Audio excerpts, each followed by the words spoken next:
this evening. The conclave concludes for the day, and we'll pick up again tomorrow morning with Mass and prayer.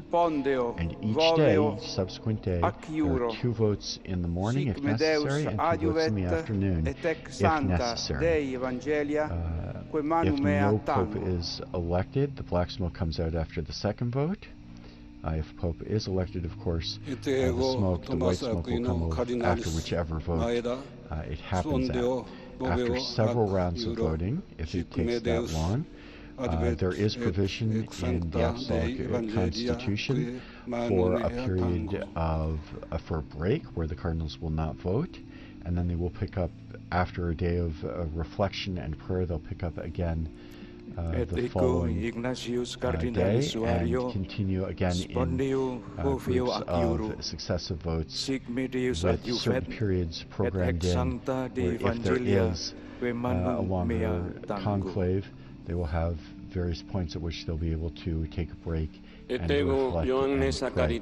It's been a very long time since we've had conclave go more than a few days. Since the beginning of the 20th century, the longest conclave lasted only 7 votes in 1903 and took place over the course of 5 days. The voting schedule was not the same as it is now. So we will be taking a break after the Extra Omnis and the closing of the doors of the Sistine Chapel. And then we will resume our live broadcast this evening at 6 p.m. Rome time.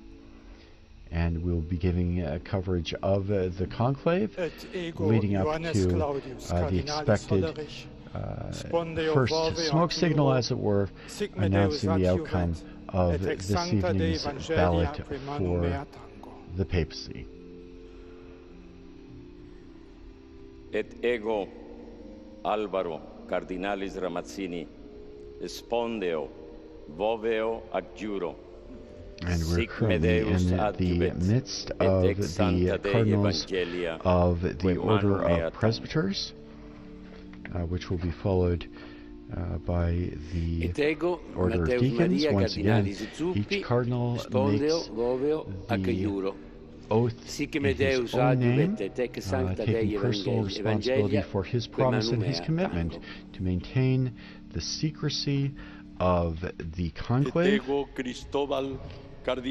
to faithfully carry out the Patrine ministry if elected, and a solemn oath to affirm and defend boldly the spiritual and temporal rights, the religious and secular rights, as well as the freedom of the Holy See. The oath also speaks about the necessity of faithfully and scrupulously observing all of the prescriptions that the popes have laid out for the conduct of the conclave, and we can be assured the whole apparatus and procedure of the conclave is designed to ensure that there can be no doubt about the valid election of the next Pope. And we know that these cardinals all take very seriously this very religious commitment to elect a new Bishop of Rome. Spondeo voveo accuro, sic me Deus adjuvet, et ex sancta Dei Evangelia, quae manu mea tango. Et ego Augustus Paulus, cardinalis lo iudice, spondeo voveo ac iuro, sic me Deus adiuvet, et ex sancta Dei Evangelia, quae manu mea tango. Et ego Ioannes Marcus, cardinalis Avelin, spondeo voveo ac iuro, sic me Deus adiuvet, et ex sancta Dei Evangelia, quae manu mea tango. Et ego Peter e bere cardinalis Abaleke, spondeo voveo ac iuro, sic me Deus adiuvet, et hex sancta Dei Evangelia que manu Deo tango.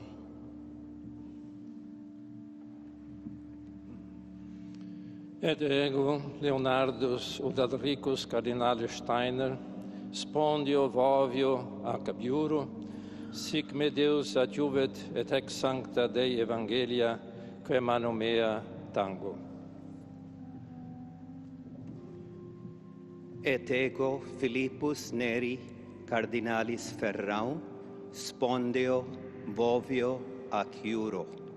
Sic me Deus adjuvet, et ex sancta Dei Evangelia, que manu mea tango.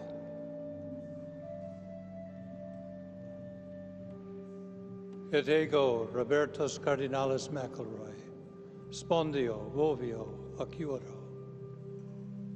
Sic me Deus adjuvet, et haec sancta Dei Evangelii, que manu mea tango.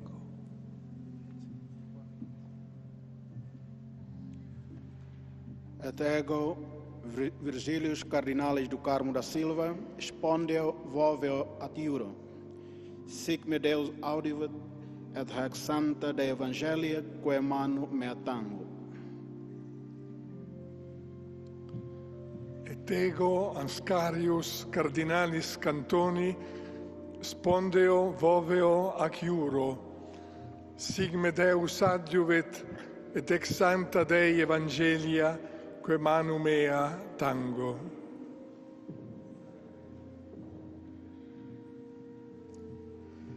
Et ego, Pula Cardinalis Anthony, spondio voveo ac iuro.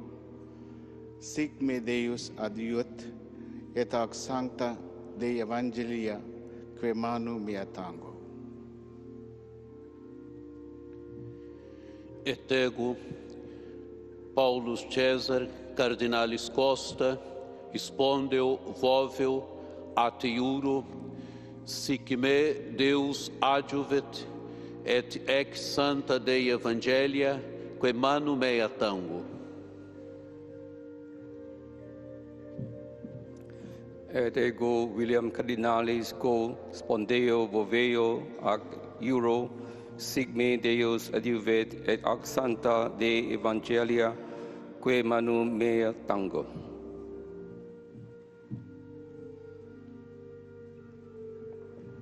Et ego, Adalbertus Cardinalis Martinez Flores, spondeo voveo ad iuro.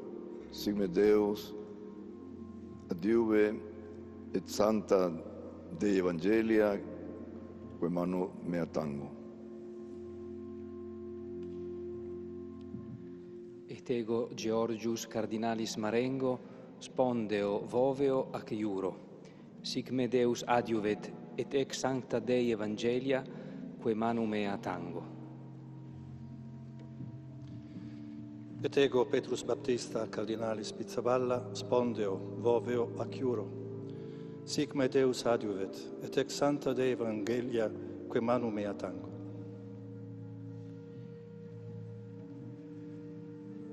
Et ego, Stephen Cardinalis Brislin, spondio vovio ad iugoro. Sic me Deus adjuvet, et haec sancta Dei Evangelia, quae manu mea tango. Et ego, Angelus Sixtus Cardinalis Rossi, spondio voveo ac iuro. Sic me Deus adjuvet, et ex sancta Dei Evangelia, que manu mea tango.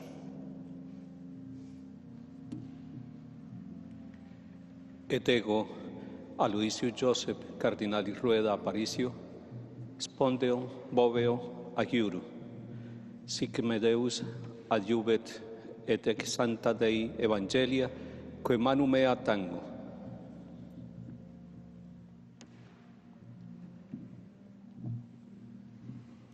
Et ego, Gregorius Cardinalis Risch, spondeo voveo ac iuro.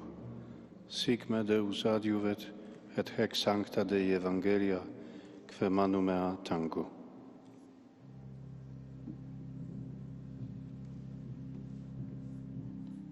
Et ego, Muller, Cardinalis Stephen Martin Muller, Spendo Vevo Akiura, sic me Deu advent, ad hac Santa Dei Evangelia, qui mani mia tango.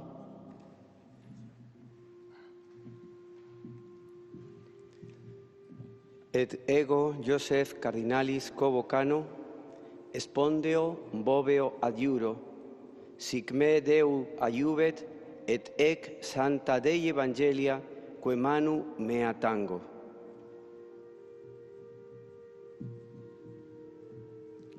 Et ego Protasius Cardinalis Rugambua, spondeo voveo ac iuro, sic me Deus adjuvet, et hec Sancta Dei Evangelia, que manu mea tango.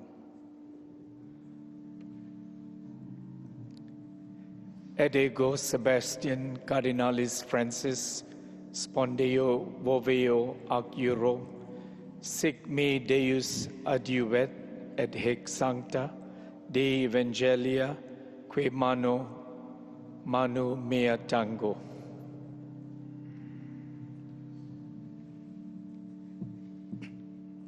Et ego Stephen Cardinalis Chao, spondeo voveo ac iuro, sic me Deus adjuvove, et ac Sancta Dei Evangelia, que manu mea tango. Et ego Franciscus Saverius Cardinalis Bustillo, spondeo voveo ac iuro, sic me Deus adjuvet, et ex Sancta Dei Evangelia, que manu mea tango. Et ego Americum Cardinalis Aguiar, spondeo voveo ac iuro, sic me Deus adjuvet, et ec Sancta Dei Evangelia, que manu mea tango.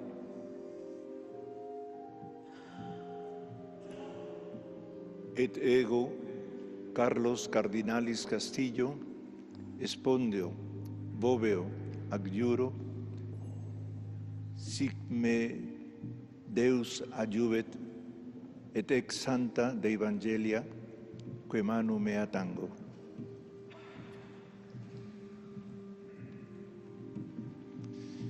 Et ego Vicente Cardinalis Bocalich, spondeo boveo ac iuro, sic me Deus adjuvet, et ec Sancta Dei Evangelia, que manu mea tango.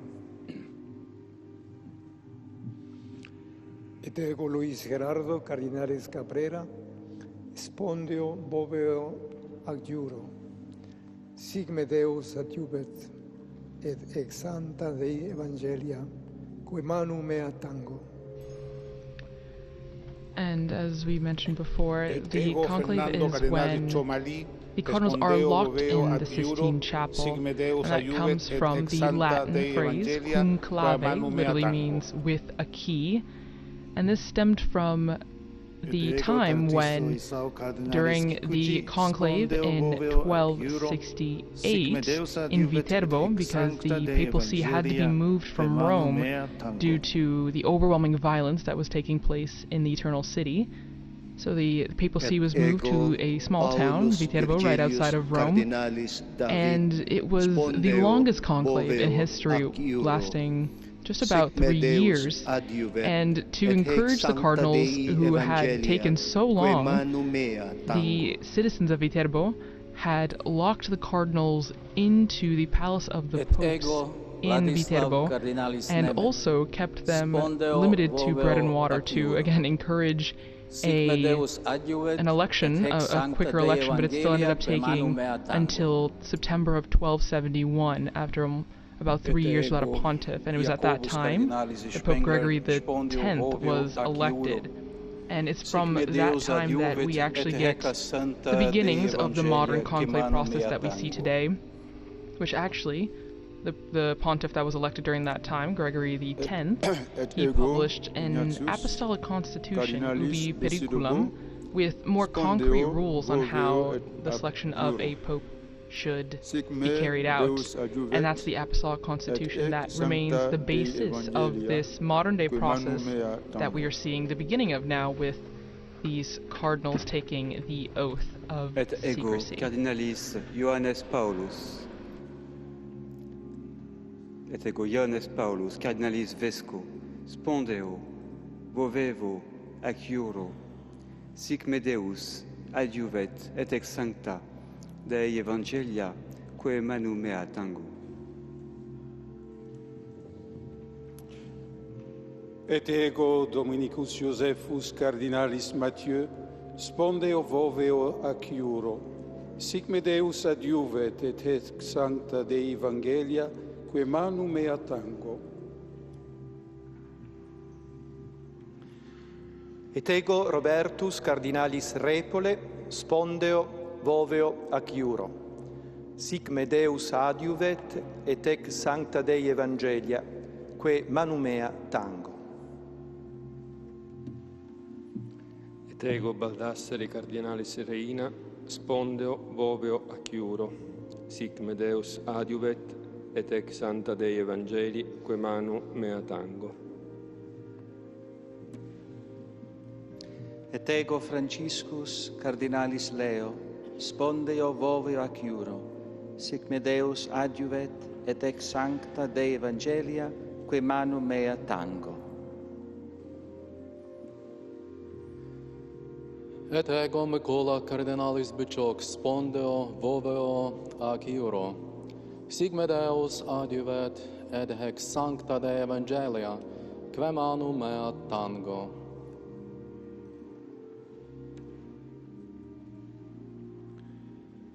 Et ego Dominicus Cardinalis Battaglia, Spondeo Voveo Acciuro, sic me Deus adjuvet et ex sancta Dei Evangelia quae manu mea tango.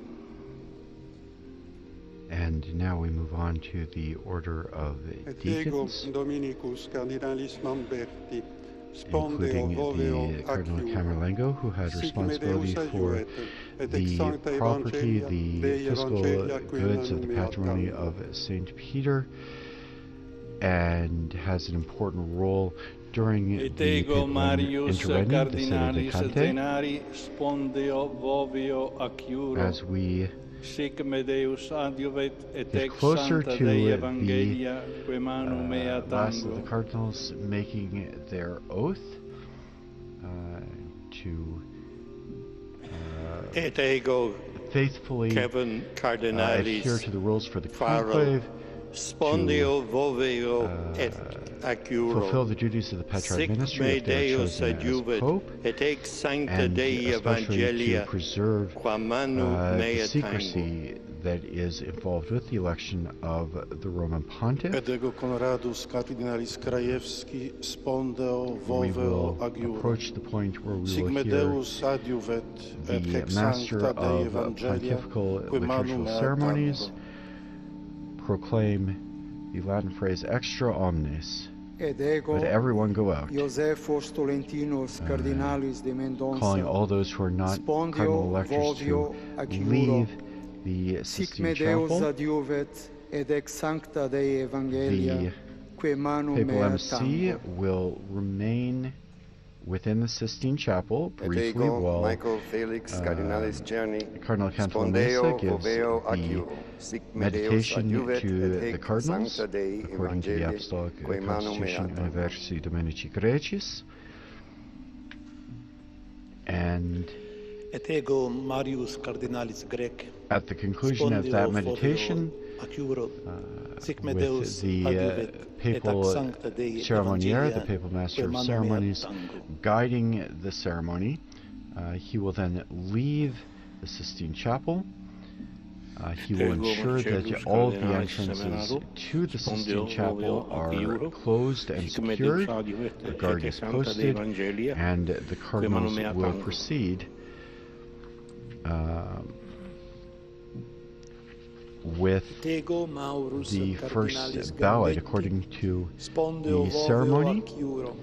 After the papal embassy leaves the Sistine Chapel, the cardinal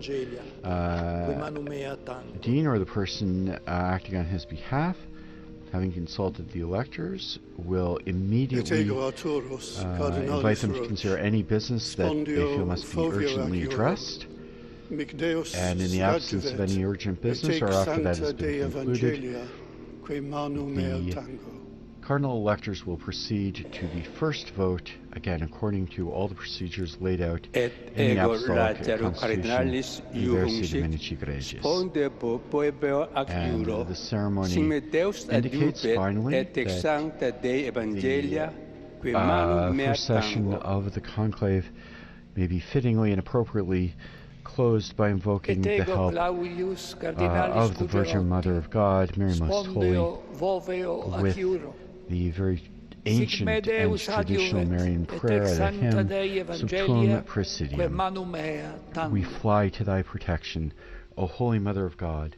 Despise not our petitions in our necessities, but deliver us always from all dangers, O glorious and blessed Virgin.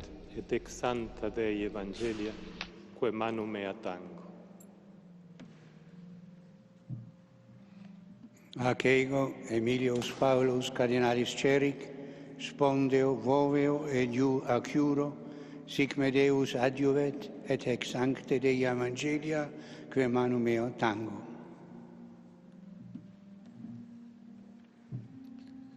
Et ego, Christophorus cardinalis, Pierre, spondeo, voveo, acciuro, sic me Deus adjuvet, et ex sancta Dei Evangelia, quae manum mea tengo.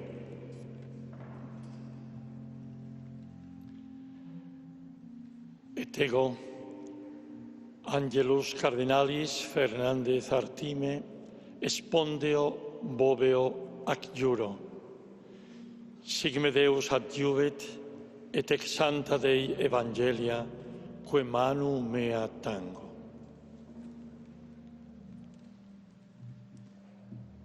Et ego Rolandus cardinalis Makritskas, spondeo, voveo, acciuro.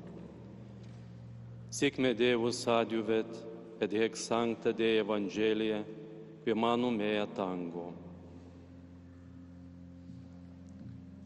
Et ego Timotheus cardinalis Radcliffe, spondeo, voveo, acciuro, sic me Deus adjuvet, et ex sancte Dei Evangelii, quae manum meo tango. Et ego Fabius cardinalis Baggio, spondeo, voveo, acciuro, sic me Deus adjuvet, et ec sancte Dei Evangelia, quae manum mea tango. Ego Georgium cardinalis Cuvacad, spondeo, voveo, acciuro, sic me Deus adjuvet, et ec sancta Dei Evangelia, quae manum mea tango. And George Jacob Cardinal Covacad, the final cardinal deacon, swears the oath.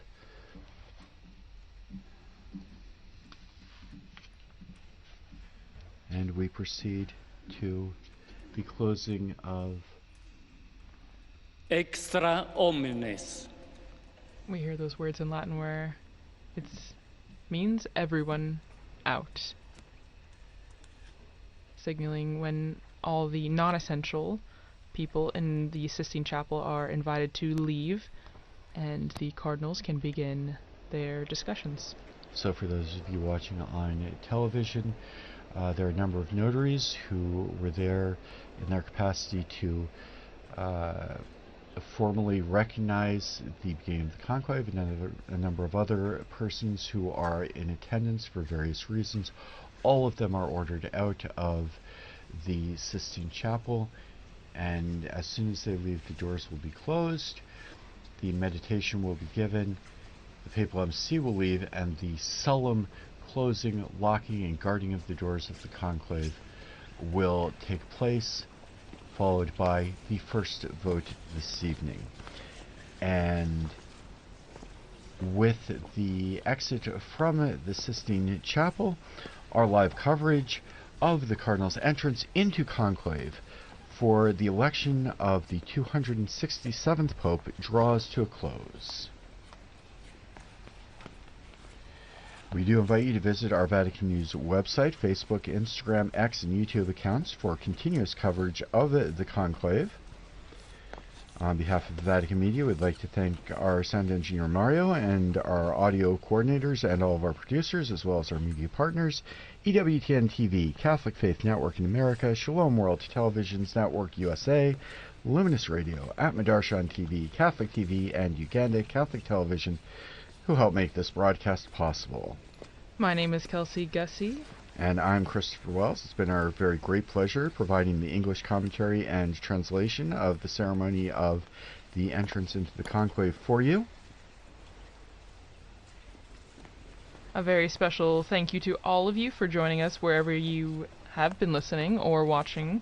And don't forget to join Chris and our colleague Linda Bordoni again in just a few minutes at 6 p.m. local Rome time for the live commentary as we await the Cardinal's decision, and keep an eye out on the chimney on the Sistine Chapel for either black or white smoke later this evening.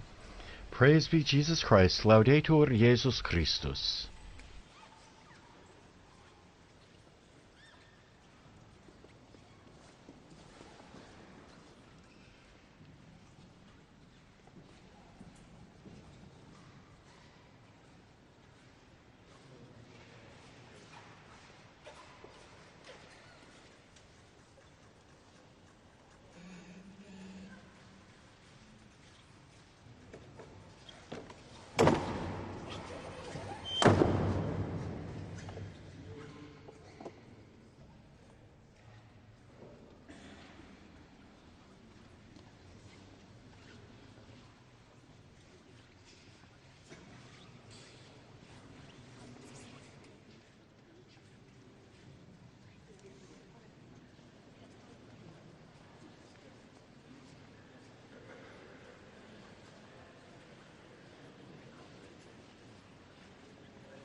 Laudetur Jesus Christus, praised be Jesus Christ.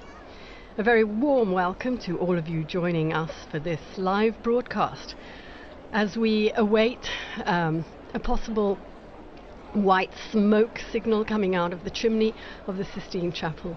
It's the first day of the Conclave, and I'm here in Vatican Radio studio together with my colleague Christopher Wells. Hello, Christopher.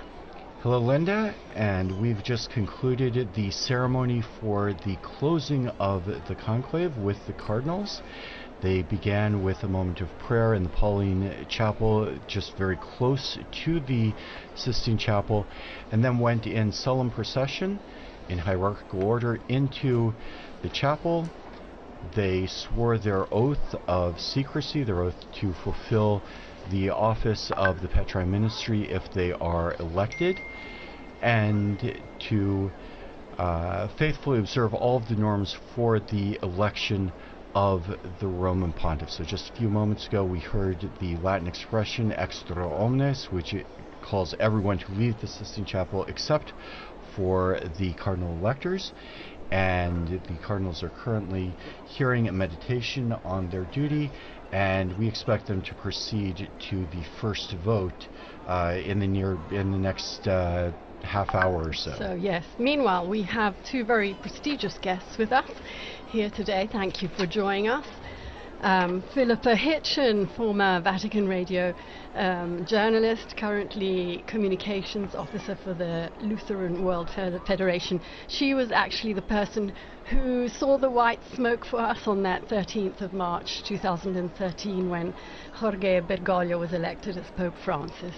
And we also have a historian, a church historian, Dr. Donald Prudlow. Did I say that right, That's Dr. Prudlow? Welcome and thank you. He will be filling us in with lots of details. Right now, I think the best thing to do would be go to the square, where we have Devon Watkins, who's sassing out the situation. He's been talking to some of the people in the square. Hello, Devon, can you hear us? Hello. Okay, so perhaps there are some issues with telephone lines because, as you know, the whole of the Vatican has been, I don't know what the right word is, but telecommunications have been under control here, so people may have issues in connecting. Can you hear me, Devin? No. Okay. We will try again. Meanwhile, Chris, what if we go into our first insert? As Chris was explaining, the cardinals are currently in the Sistine Chapel. We've seen the extra omnes, everybody out. And we have here a program by Veronica Scaresbrick, who interviewed Monsignor Charlie Burns to tell us all about what actually happens from the moment the cardinals are brought into the chapel, and he's going to walk us through the process of voting, casting the ballots and burning them.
And we were listening there to a program produced by Veronica Scaresbrick, who was interviewing Monsignor Charles Burns. He was the ecclesiastical advisor to the British Embassy to the Holy See.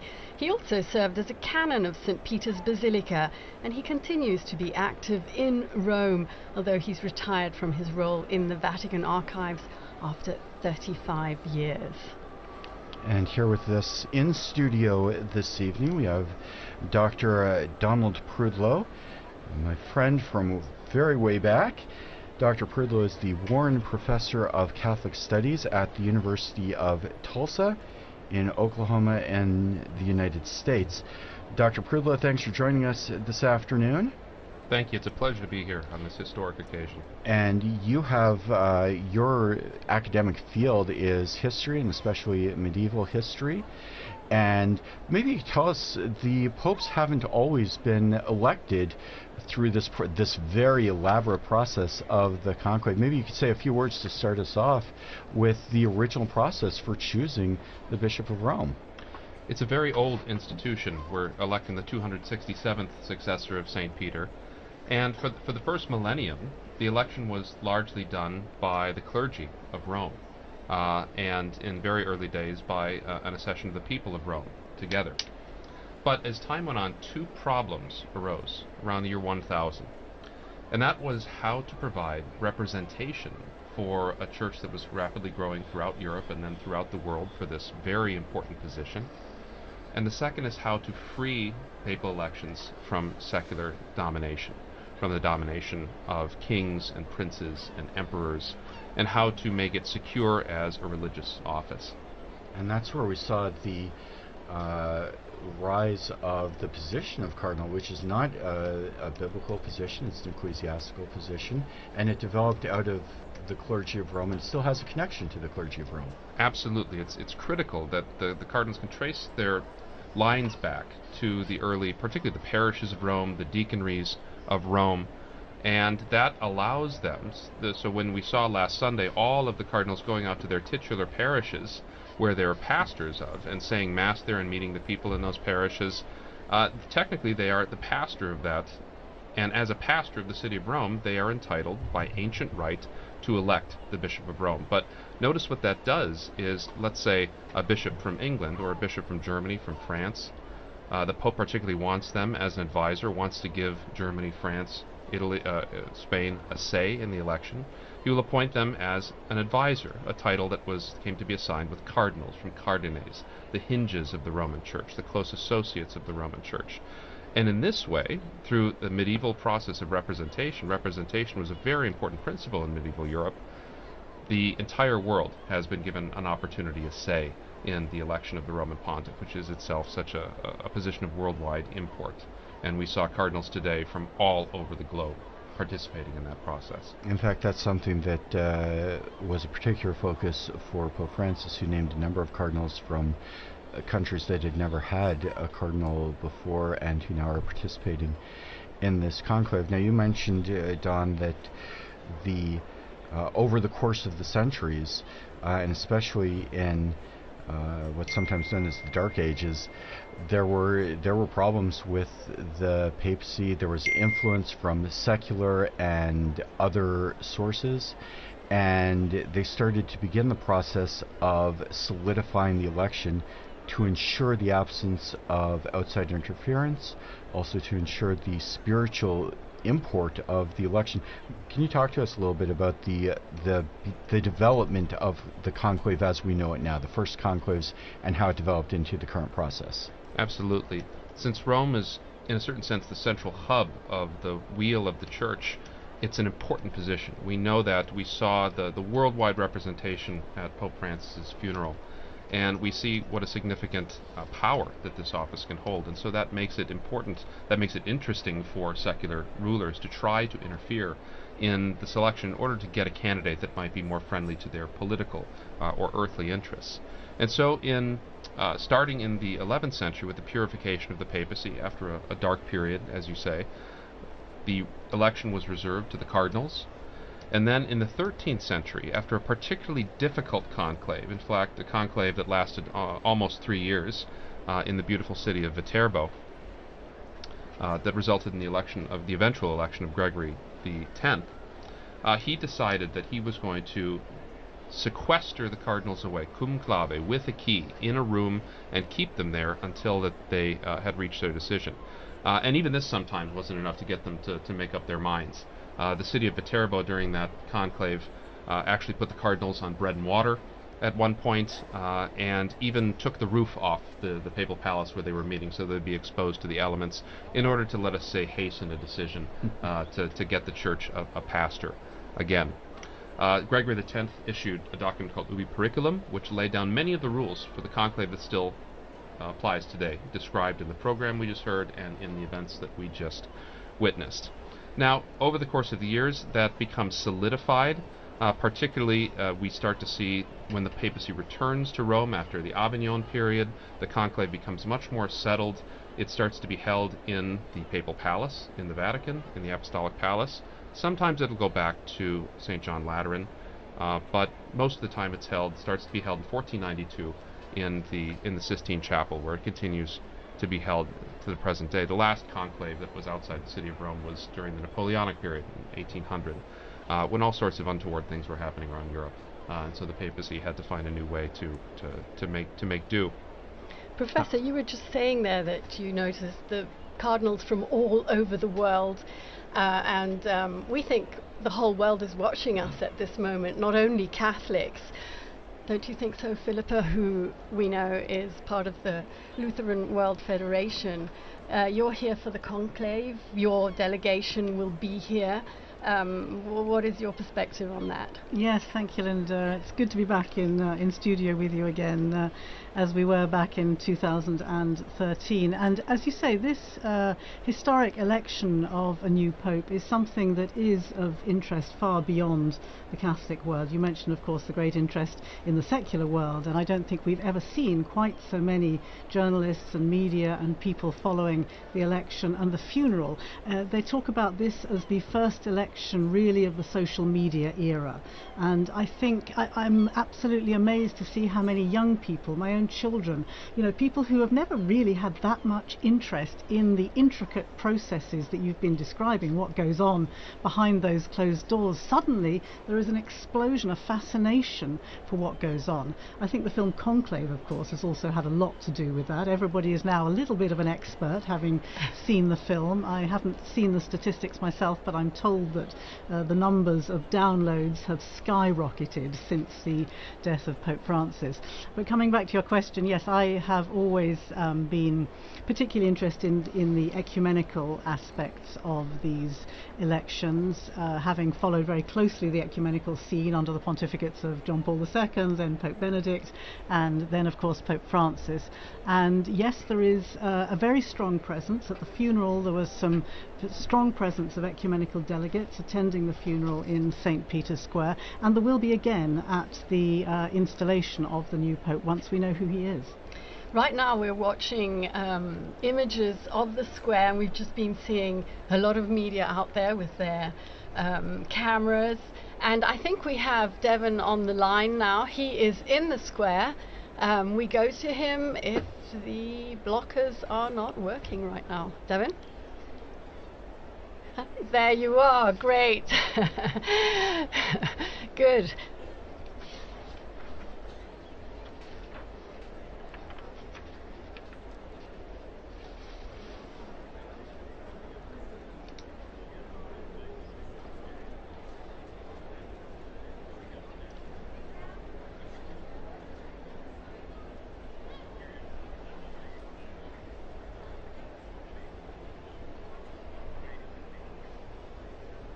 We know that Romans traditionally flock to the square once they see the white smoke.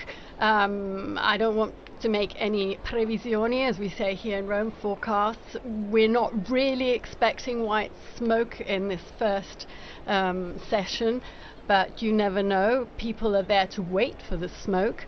I understand you also spoke to a few of the people in the square, and we will be playing some of those clips in a while.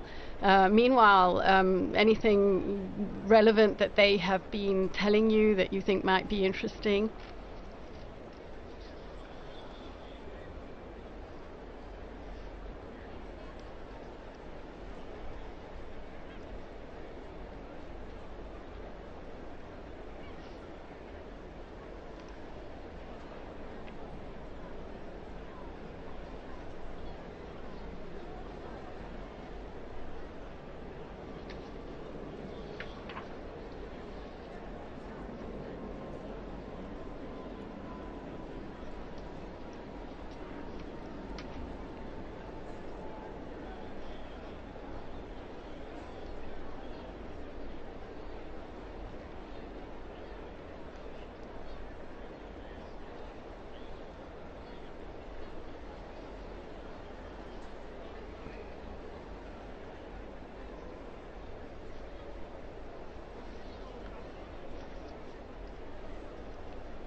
Thank you very much, Devon, for bringing us live a bit of excitement from the square. We continue to watch the images, the Roman seagull sitting next to the famous chimney right there.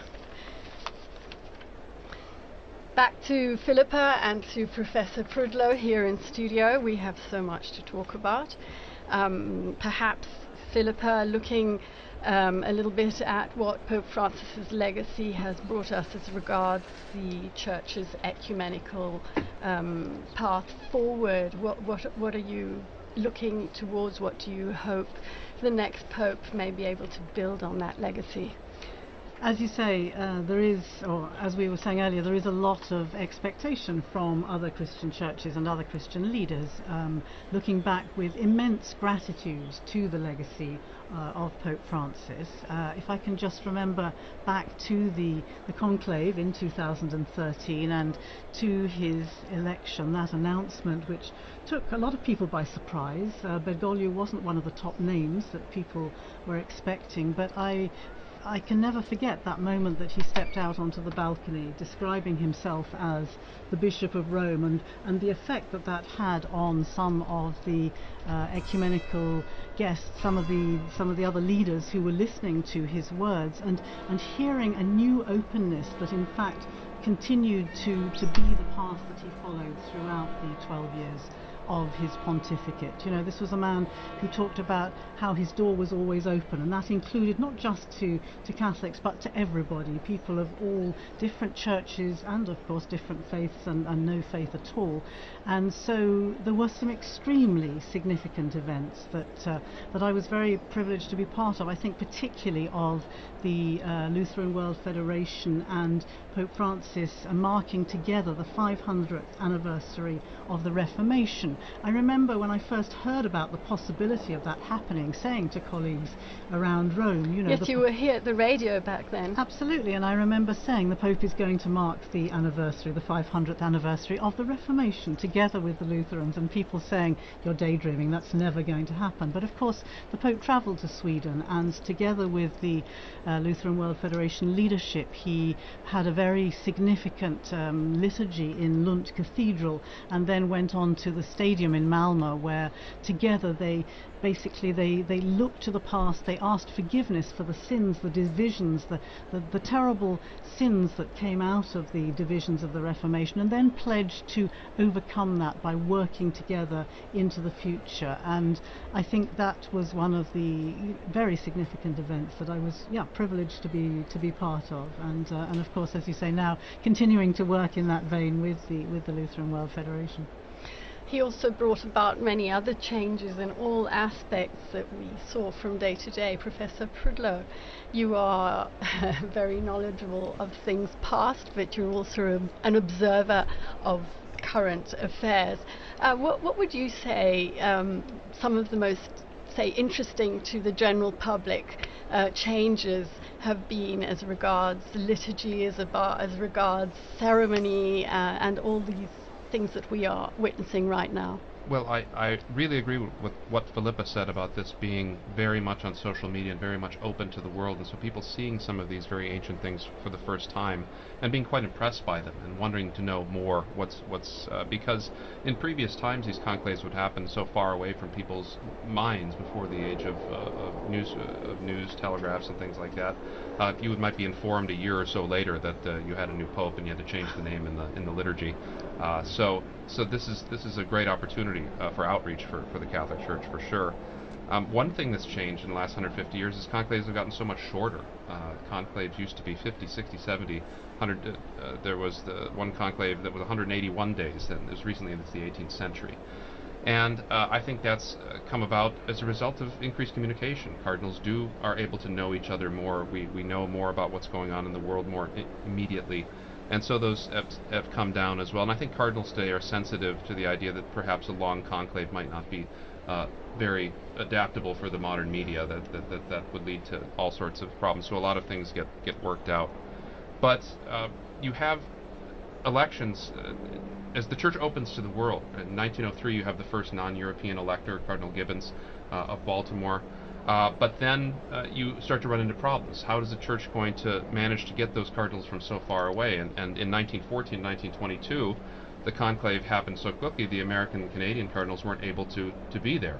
And so that's when they added the 15-day rule, which now with the advent of air travel, right, becomes a little easier. But now that, as Kristen, you were saying, that cardinals coming from all over the world, from Tonga, from Burma, from Mongolia, the flights aren't as regular, so they need to have more time to make sure. Some of them only just arrived 2 days ago. Yes, the last can you one. imagine that, yes. right? Just being dropped into the middle of this from your country. And that's astonishing. We talked also about secular interference in elections, and people think, well, that was a Middle Ages problem. And in fact, the European monarchs, the Catholic European monarchs, all through the 17th, 18th, 19th century, had the right to veto candidates. And as recently as 1903, the Austro-Hungarian emperor excluded a candidate, which led, of course, to the election of St. Pius X, which was a sort of good outcome.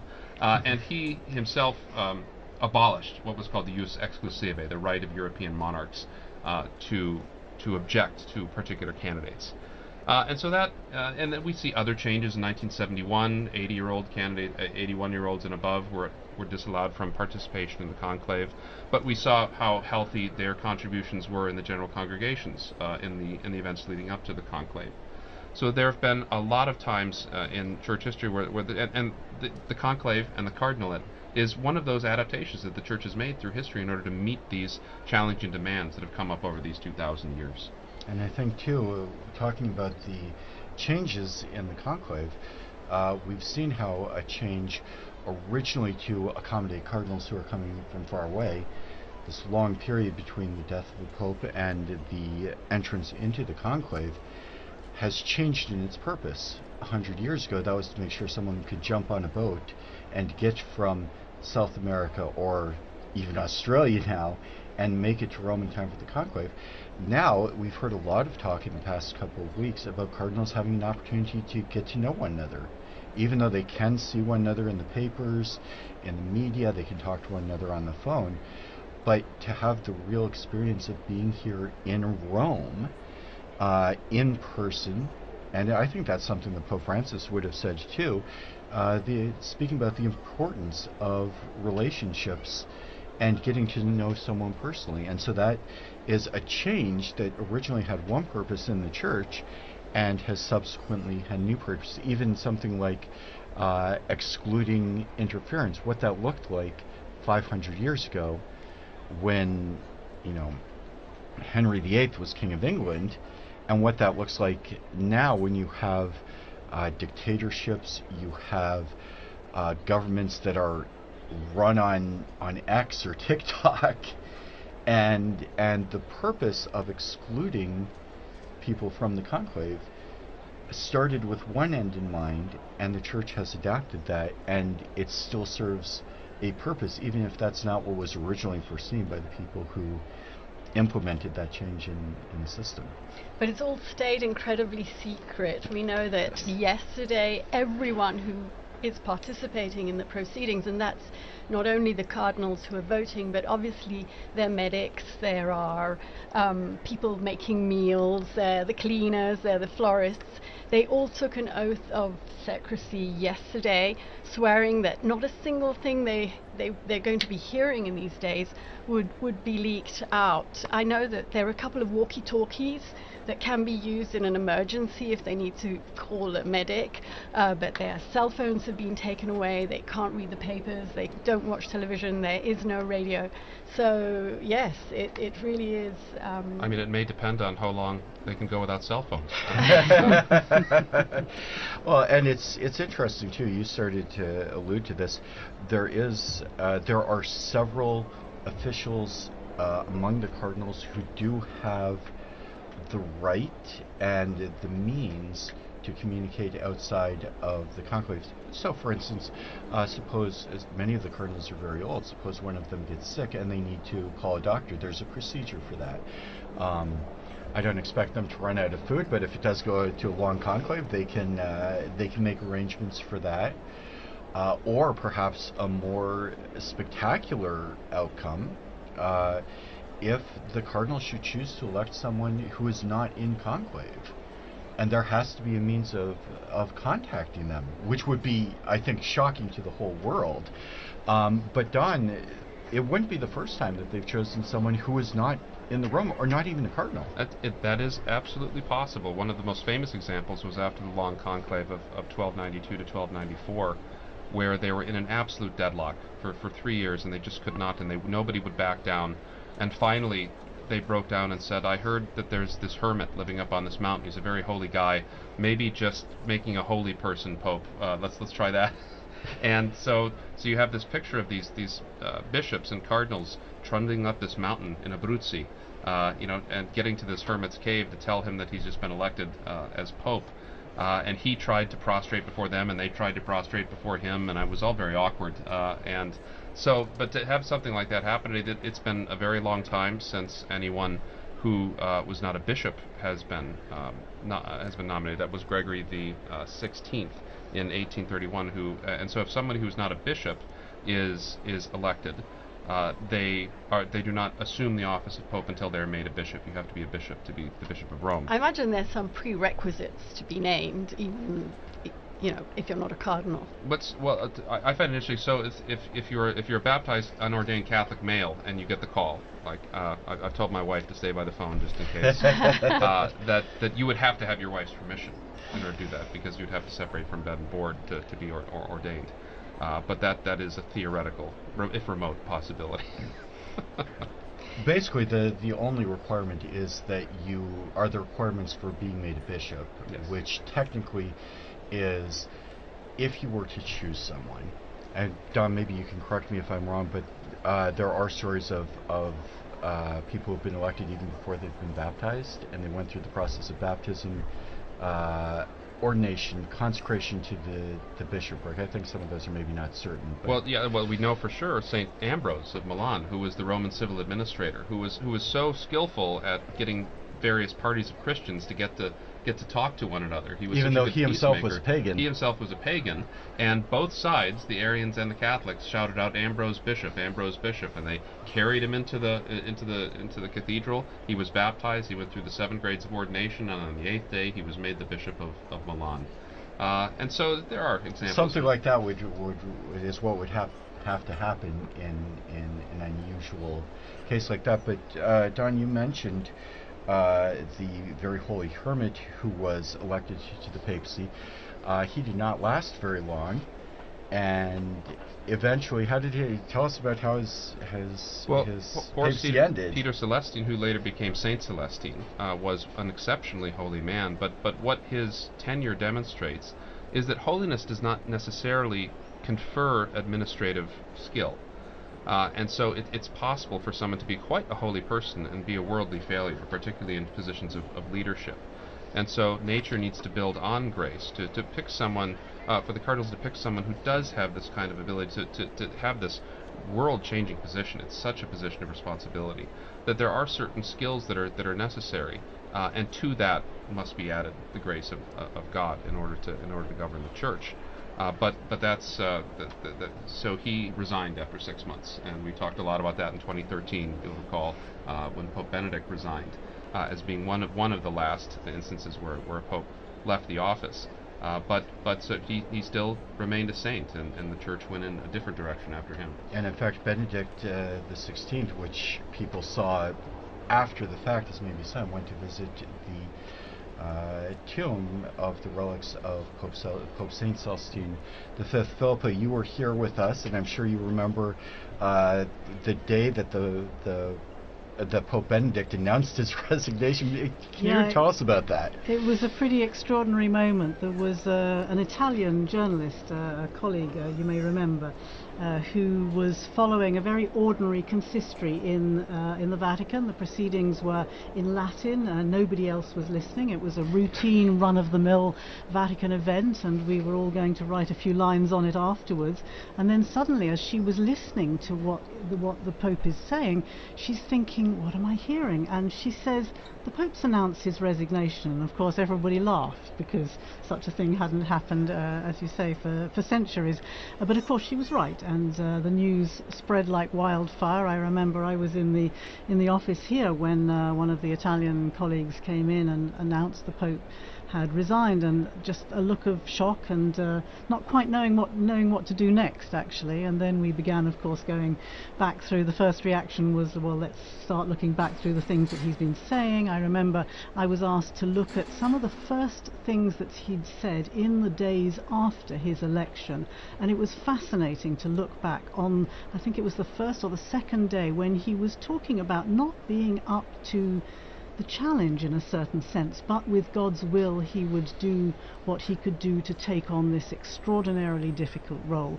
I think it's difficult for us now to perhaps remember back to just how deep a crisis the Church was facing during those final years of the Benedict papacy. You know, there was the financial crisis, there was the sex abuse crisis, which was at its peak perhaps at that time. There were the so-called Vati leaks. With it was really a time of extreme difficulty on so very many fronts. And again, looking back to those first speeches that Pope Benedict made, he was really very aware. He talked about it, in fact, if you remember, in the meetings ahead of that conclave, he talked about the need to clear up the filth that was inside the Church, and he was probably more than anybody else aware of just what a daunting task that would be. And at his age, in his in his not young state, the energy that was needed to take on a task like that. And so it was fascinating to look back and to realize just and to ask actually just when this decision of his to resign would have been made. I happen to know that the former Archbishop, or at least there's two former Archbishop of Canterbury now, but Rowan Williams, who was the Archbishop of Canterbury, the Anglican leader at that time, had a conversation with Benedict a year before the resignation was announced, and the two of them, Rowan Williams was looking forward to his own stepping down and being able to have more time to do the things that he wanted to do, to study and to read and to write and so on. And he told me that he and Benedict had been able to discuss that, and clearly Benedict had been maturing this decision for a very long time. So it was, yes, an extraordinary surprise for us, requiring unprecedented ways of working, and but for Benedict, I think it had been a decision that he'd been maturing for some time, of course. And you talk about the crises that faced the Church in 2013 and those last couple of years of Benedict's reign that really came to a head at that time and had an impact on the papacy of Pope Francis. He spoke very forcefully about the plague or the scourge of abuse. He dealt with his own not his own scandals, but the scandals of finances that we've seen in the past few years. We've had very public trials, even of cardinals, harking back perhaps to the past. But maybe you could talk about your thoughts, if we could ask our guests, about some of the attempts that Pope Francis has made to continue the efforts to reform the Church. I'll open the mic to either one of you. I mean, I would say I think the whole process of synodality is something which, I mean, this really to me is Francis's legacy, and it has implications on the ecumenical and the interfaith work that I'm so very interested in, but it has enormous implications throughout the Catholic world as well.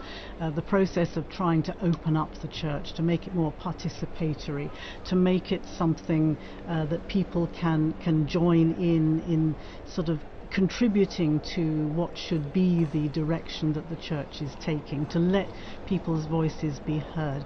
And this opening up, of course, is shaking up all the traditional sort of institutional practices that we're used to.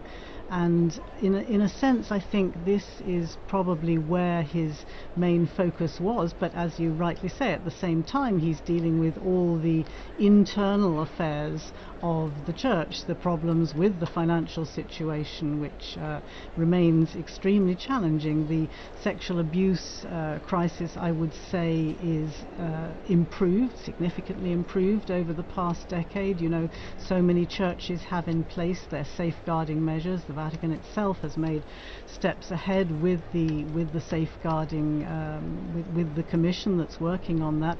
But of course challenges remain, and this is something which I've no been discussing over these past days in their general congregations and trying to focus on what are the key problems and what kind of person has the right skills to deal with these challenges at this particular moment in time. And Don, a lot of the talk in the past year has been about synodality in the last 2 years, asking for the voice of the faithful. You're a practicing Catholic in the United States.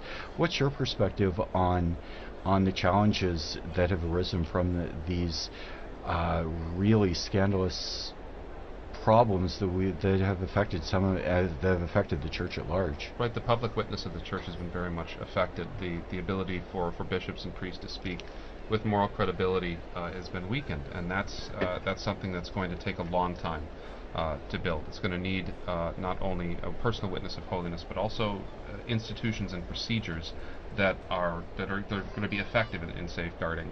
And it's going to take, particularly people listening to victims as well. I think this is something that I remember Benedict was so good with as well. Is that and Francis did when he visited too.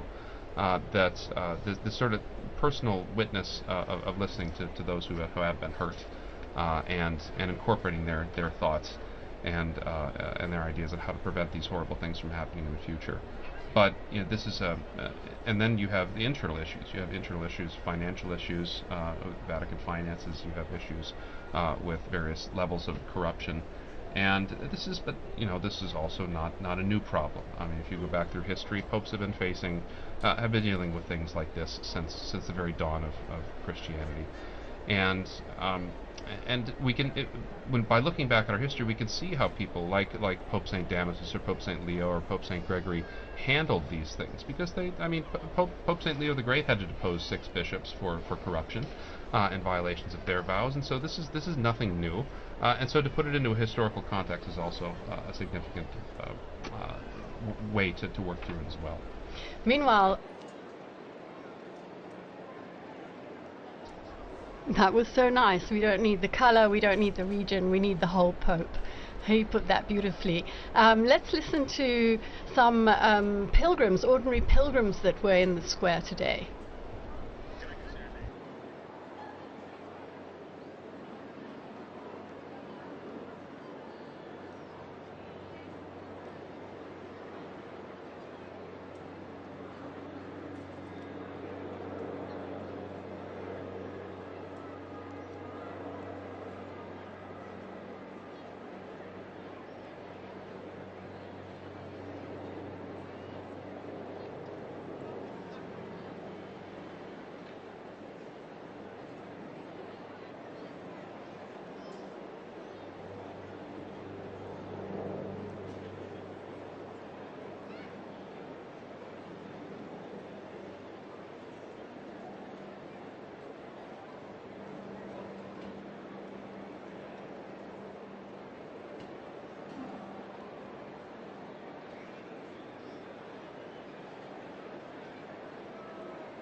And we heard a couple of people talking about the possibility of an election this evening. Linda, I think you summed it up well. I think everybody would be very surprised to see an election on the very first ballot on the first night.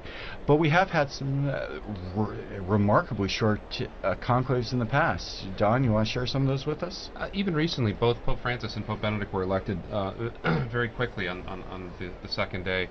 And but Pius XII was the same way. Sometimes people go in and the momentum is so high that within a few ballots, it is rather unlikely that we will get a pope on the first ballot The first ballot usually is in conclaves for the cardinals to test out strength, sometimes they offer sort of honorific votes. I know in the past, in the early 20th century, was often used as an occasion for non-Italian electors to write in non-Italian names, just to establish the precedent that it didn't have to be an Italian on the first day. And it won't be like Pope Julius II, who was elected within a few hours of the conclave starting. But there always is a danger, because in 1334, when the main candidate wouldn't agree to the cardinals' demands, they didn't know what to do, and so they held a ballot, and everyone chose the least likely candidate that they possibly could, Jacques Fournier, who became Benedict XII, who was a very good pope that nobody had expected, and he was elected on the first ballot. So it can happen, but it is really quite a very rare experience. I think it's very interesting to hear and to look back and to uncover what we know about the process of voting, how it happens. We discovered, for example, didn't we, that Francis had been quite a potential contender during the previous election in 2005, but then for the sake of unity, we were told that he stepped back so that Benedict could in fact garner that 2/3 majority that he needed to take over from Pope John Paul II. I was really struck just now listening to the voices of the people in the square, ordinary people. Every single one of them almost is talking about unity, the need for unity. And I think this question of how long the conclave goes on for is seen very much as an important signal regarding the unity of the Church, because the longer it goes on for, clearly the cardinals are unable to decide on the kind of man they want to lead the Church, and therefore I think there's a certain pressure mounting day by day, or vote by vote even, to try and show, in a particularly polarized world that we're living in at the moment, where people are so deeply divided, to have a real show of unity on the part of the Church leaders. I think that's going to be weighing most heavily on a lot of those cardinals' minds at the moment. And Philippa, you have a strong focus on ecumenism, and as a member of the Church of England, you've done a lot of work with the question of Christian unity. The Pope, from the Catholic point of view, is of course the center of unity, and that's been the focus of a lot of ecumenical discussions. How does that play out in the overarching Christian world, as the Pope intended to be a center of unity, but also a focus of contention with the relationships between Catholic and non-Catholic communities? Well, I mentioned earlier the moment that Pope Francis came out onto the balcony describing himself as the Bishop of Rome, and what a strong signal that was to other Christian leaders about his role, not trying to describe himself as Supreme Pontiff or use some of these other titles that can be quite alienating, but describe himself as the primus inter pares, in a sense, the first among equals of the bishops, and therefore this title Bishop of Rome was very significant, together with the other kind of signals that he gave early on in his pontificate. And yes, of course, the question of the papacy is a crucial, it's the crux of the matter in many of these ecumenical dialogues. The Orthodox dialogues are discussing the role of the Pope in the first millennium and in the second millennium, and it's also, very much the discussion that's going on in the other the churches of the Reformation. The dialogues there are also discussing the role of the Pope, and that's why I think Francis's legacy is so significant, because he made very important overtures about the way that he could work together with other Christian leaders. But of course we can't forget the encyclical Ut Unum Sint from Pope John Paul II back in, I think it was 1995, when he actually asked other Christian leaders to come forward with ideas, to make proposals as to how the role of the papacy could be acceptable to other churches, to other Christian communions. And this is still very much a work that's ongoing. It sort of fell a little bit by the wayside during the previous decade or two, but it's very much front and center again. And I think there's I think we're going to see over the coming months again some responses to that. The Council, or the Dicastery as it now is for Christian Unity, has gathered together some of these responses, and we've seen the publication of a book bringing together a lot of these responses. churches. So it's very much at the heart, as you say, of the conversations and at the heart of the dialogues with other Christian churches. So very important to see what direction the new Pope will take on this, and whether he will prioritize this as an important issue, because of course the division of the churches is one of the biggest scandals of the Christian world. It's so much easier when people see unity, when people see united churches, to be able to believe and to be able to make a commitment to that. Thank you, Philippa. We've been talking with Philippa Hitchen, Don Prudlow, our guests, as we enter into this first hour of watching and waiting for the election of the new Pope. If you've just joined us, earlier this evening we saw the cardinals enter into conclave, and now everybody, I think, kind of around the world is waiting to see the smoke rising from the Sistine Chapel. If you are just joining us, I'd like to offer you a very warm welcome. Also, a thank you to all of our television partners and radio partners, especially EWTN TV, Catholic Faith Network in America, Shalom World Television's Network USA, at Madarshan TV, Catholic TV, Madha TV India, and UCTV, Uganda Catholic Television. Also radio partners Luminous Radio and Radio Katipunan in the Philippines. Welcome to all of you. My name is Christopher Wells, and I'm joined here with my colleague Linda Bordoni, and our guest. And our guests, our most prestigious guests, Philippa Hitchen and Professor Prudlow. But I do suggest a tiny musical break as we continue to watch the sunset.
So here we are on air as we await the smoke that will chug out of the chimney on the Sistine Chapel. We all remember, or more than remember, we're not that old, but we do. We have all read about the famous conclave in 1958 when John the 23rd was elected. The cardinals convened on, I think it was the 26th of October, and immediately white smoke was seen to appear out of the chimney, and obviously the crowd erupted in applause, only to discover that the burning process wasn't as they thought it should be, and it soon turned black. And unfortunately, it happened this next day as well, exactly the same thing. And finally, on the third day, he was actually elected on the 28th of October after 2 false alarms.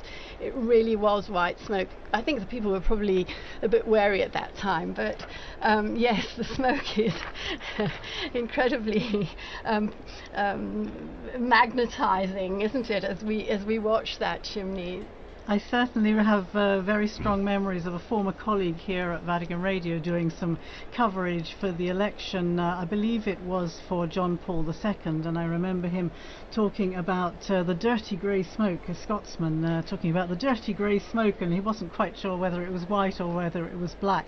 And quite often at the beginning, I mean, I do remember the previous 2 that I have covered, I remember that it is a little bit difficult at the beginning to see. It starts off quite slowly and then it seems to kind of gain momentum, and I think there's been some work on the kind of chemical processes, hasn't there? Maybe somebody else knows a bit more about they did begin to use the chemicals for both the white and the black. Absolutely, yeah. But you're right about the evocative power of the smoke. This has become sort of a symbol, and now the webcam, people will put webcams on at home, and I saw that we have some real enthusiasts, because 12 hours before I saw there was a chimney webcam before they'd even gone into Conclave with 11,000 visitors, 11,000 watching currently. So people are really transfixed by this. But it was a good addition, I think it was 2013 when Benedict, because of the confusion about this, that when there's white smoke, the bells of St. Peter's will peal out as well. Right. So that will be a confirmatory. And it's also an issue in winter conclaves, right? Because it's night, and it's very difficult to see the color of the smoke at night. And so those bells were a good addition. Although I remember it took quite a while for the bells to actually start pealing, so the people were cheering wildly in the square, and it was only quite a significant time after that that the bells actually confirmed that. In fact, I remember that conclave as well. I think we all remember that very clearly. And yes, that's exactly right, because even with the addition of the chemicals, the smoke wasn't clear. You talked about it, Philippa. When the smoke first comes out, first you've got people asking, well, is smoke coming out? Is that a cloud? Is that really what it is? And then it becomes a little bit more definitely smoke coming out of the chimney. And then you say, well, it looks kind of gray, it looks kind of white. And they had told us here in the studio that they were going to ring the bells as soon as the smoke came out. And I think for the first election in decades, we had smoke that was pretty clearly white, but then the bells didn't ring the way they were supposed to for a long while. And this happens, right? I mean, you remember when Benedict was elected and Cardinal Medina came out, and as soon as he said Habemus Papam, the band started playing. And he had to wait for about 15-20 seconds, and it was very awkward. But so we saw the beautiful, magnificent liturgical choreography today, that this is still an event that's run by human beings, and sometimes that these things can happen, and they lend a lot of great color to the history. Well, we're on the subject of the smoke coming out of the chimney. The other lasting memory I have of these conclaves, and watching the screen again today, is the seagulls. The seagulls who seem to be magnetically drawn to that chimney, possibly because of the warmth that comes out of it. But I do remember during the 2013 conclave sitting in studio just as we are today, discussing ecumenical interfaith legacies of Pope Benedict, looking at the characteristics of the new man, what would be required. And I remember the producer at that time saying to me, talk about the seagull. You know, the seagull has its own hashtag. The seagull is trending on Twitter, and it's just quite fascinating how people take different aspects of these, as you say, very traditional, very historical events, and yet give them a particularly modern twist. I find that fascinating. I heard the other day that, in fact, inside the Sistine Chapel there are 2 ovens. And that's because in the one oven they burn the ballots. In the other oven they actually put the chemicals you were talking about, Professor Prudlow, which are the ones that will produce the right coloured smoke. We hope. Yes. There was one when they were still trying to. They were testing it. When were they? Do you remember when they were testing the chemicals in 2005 before the conclave? And they just the air, it just turned black. I mean, the entire sky above the Vatican was just black with smoke because they'd put in way too much of the chemical at that time. But I think it's interesting again how we've seen a lot of pictures recently, as you say, these two ovens in the Sistine Chapel before, this veil of secrecy that on the one hand was so fascinating to people outside the confines of the Vatican, but on the other hand people are equally fascinated now they can see the process. We saw the workmen going in with the scaffolding and putting up the chimney and putting the ovens into place, and I think that's been very... there's a beautiful video on Vatican News that shows the Room of Tears, which is the room where the Pope will receive his vestments and cry. And have some time for prayer and crying at his new responsibilities. Before after he has accepted the what would we call it, the proclamation, because the cardinals ask the Pope whether he accepts or not, and so... And he can say no. He can say no, right. Anyway, please go and look at our video, because it shows that Room of Tears. It shows the 3 different sized vestments that have been made to fit whoever is elected. It shows... Well, after it was a little tight on Pope John the 23rd, they knew they had to have a range of sizes for the But interestingly, Pope. Linda, you were telling me that the traditional papal tailors that has been producing these vestments for so many decades, apparently there's been a change. Yes, there has been a change. So we all knew Gamarelli. I think we all bought socks at Gamarelli, the cardinal socks. This year it's Mancinelli, who apparently makes a bit of a more, a lighter textile, better for transpiration, more comfortable. So yes. In fact, we talked about all of the people inside the Vatican who help with the conclave. One of the people that's there is a tailor on hand. They have a small, medium, and large cassock, but they have someone right there so that when he puts it on, they can make adjustments so it's not overflowing, it's not too tight. They've got some room to breathe, so to speak. In the legend about John the 23rd, who was a portly Italian, famously from peasant stock, as they say, in Italy, and the story was that when he put on the extra large white cassock, it still wasn't big enough, and they had to open up the back of it and kind of tie it together like a hospital gown, obviously with his regular clothes underneath. But there's some of the stories that we hear from the I noticed that hanging in the Room of Tears is the little red cape, which Pope Francis did not wear. He chose not to wear. He chose not to wear. Yeah, why did he choose not to wear that red cape? It was a gesture of he meant it as a gesture of humility, in the sense that he wanted to be seen as Francis, as Bishop of Rome, in a simplicity.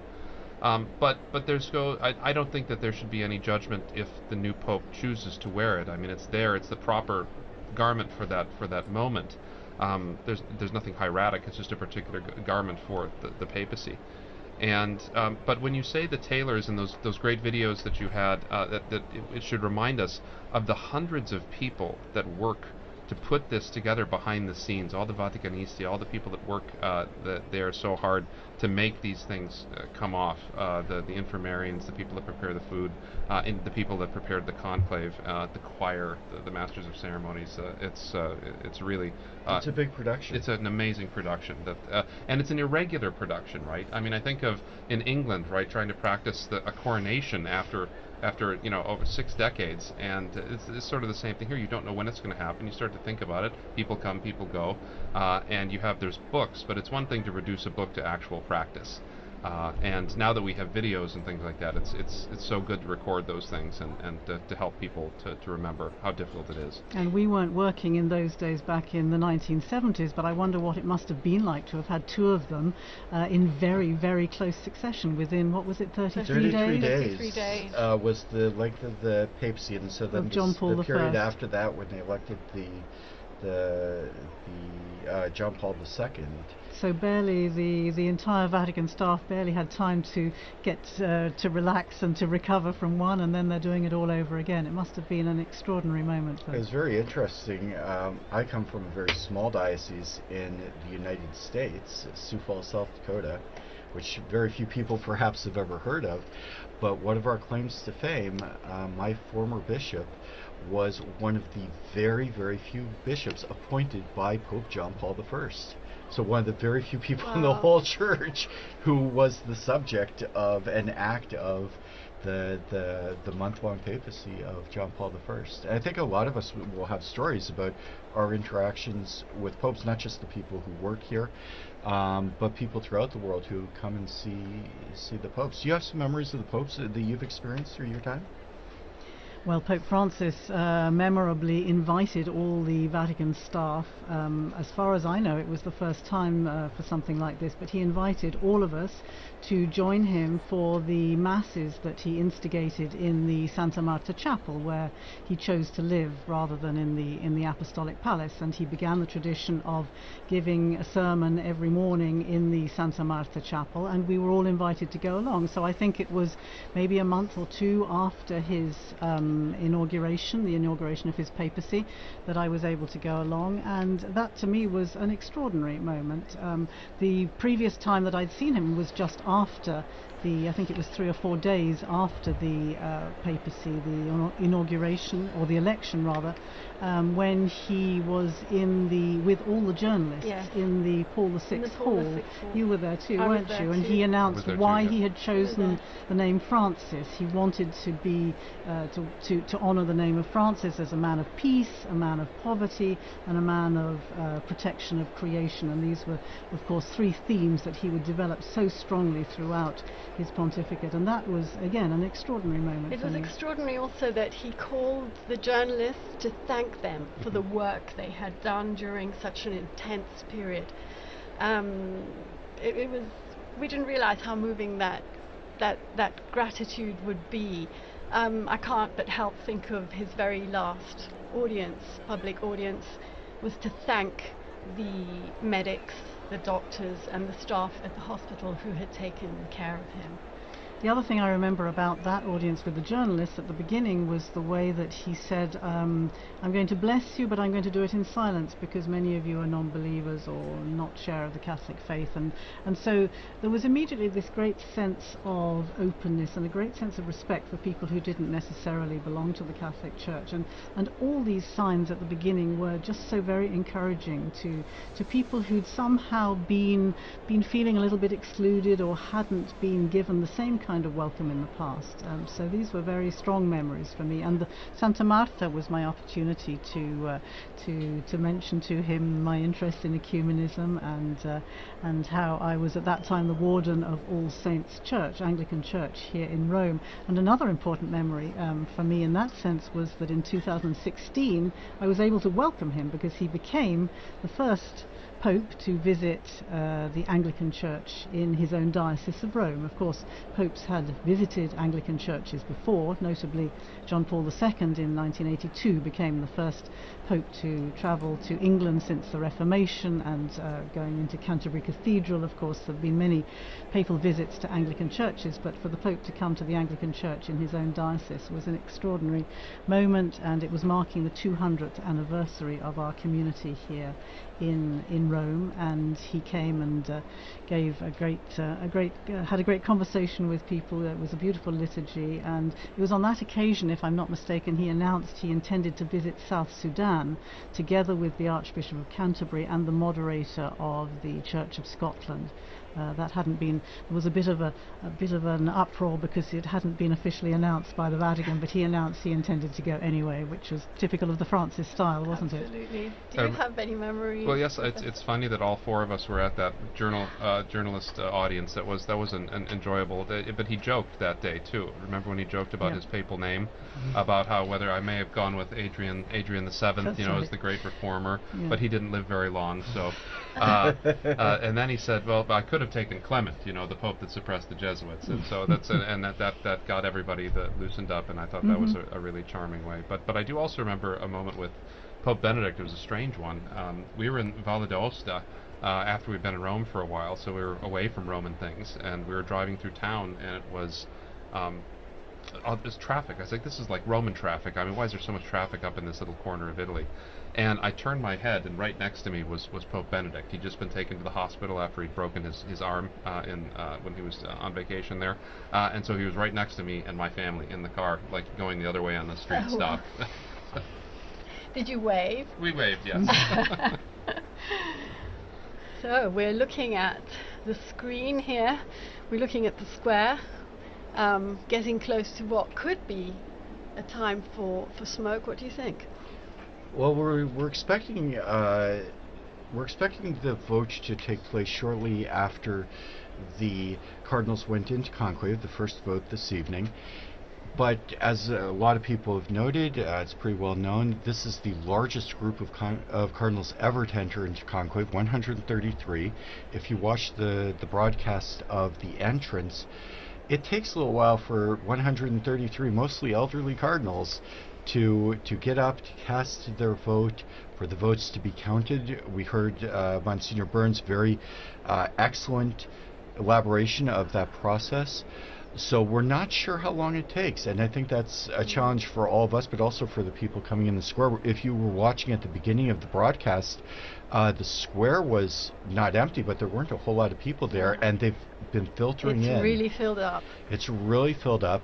I think we all remember previous conclaves when the white smoke comes out, everybody in Rome is going to be coming to St. Peter's Square. But just to talk a little bit about the process this evening, we are expecting a vote perhaps around 7:30 in about 10 minutes, but there's no precise timing.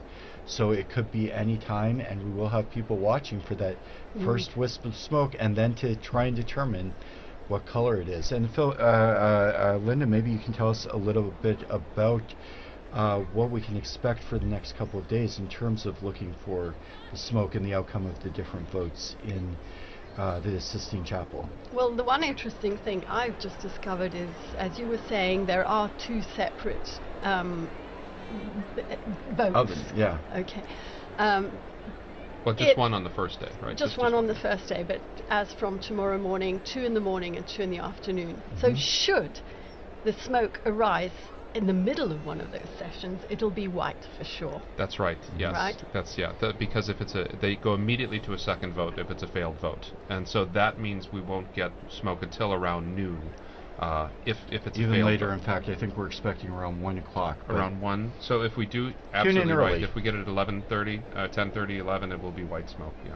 I heard an interesting little detail. You were talking about people rushing from around Rome. When people hear the news, they tend to gather in the square to see who the new Pope will be. I read a lovely detail from the English College, the Venerable English College, where the seminarians from the UK trained to become priests, and there was obviously a question about were they allowed to run out of their classes if they heard news of course all of them will have their cell phones, I imagine, so they'll get news almost within seconds of it happening. And apparently there has been a ruling from the college that seminarians are allowed to get up in the middle of classes and to go and congregate in the square to acclaim the new Pope if and when it happens during the day. I remember I was a student at the Angelicum during the election of Pope Benedict in 2005, and that same question came up. Of course, John Paul had been Pope for almost 27 years, so a conclave was a new thing. And the college didn't make any determination, so the classes were going on during the conclave, and as soon as it became evident that the Pope had been elected, there were people who left class. And I remember some of the professors being horribly offended that the students had left for a truly momentous historical occasion. And the Angelicum, I'm sure that was the reason for their determination this year. They put out a specific statement. They announced it on social media. As soon as we get news of the white smoke, classes are suspended with immediate effect. The adoration in the chapel at the Angelicum will be closed with benediction so that everybody who wants to can come to Rome, can come to St. Peter's Square and be there for the announcement. When we do get the white smoke, I think you'll all remember, there's a period of time between when the smoke comes out. It's about 40 minutes. We're expecting about 40 minutes to an hour between the white smoke and when the Pope has gotten his robes together. He has prayed for a while. They've organized themselves. So about 40 minutes to an hour. In the last conclave, which of course was absolutely historic because we still had Pope Benedict alive, that was delayed even further because Pope Francis wanted the first one to hear the news to be Pope Emeritus, as he eventually decided on the title, the Pope Emeritus, to be the first to receive the news. So they had to call him. And the story is that he was glued to the TV set watching the chimney, as we all are now, and they were ignoring the phone. And finally, someone picked up and said, "It's the cardinals. They want you to be the first to know." So there's a little delay.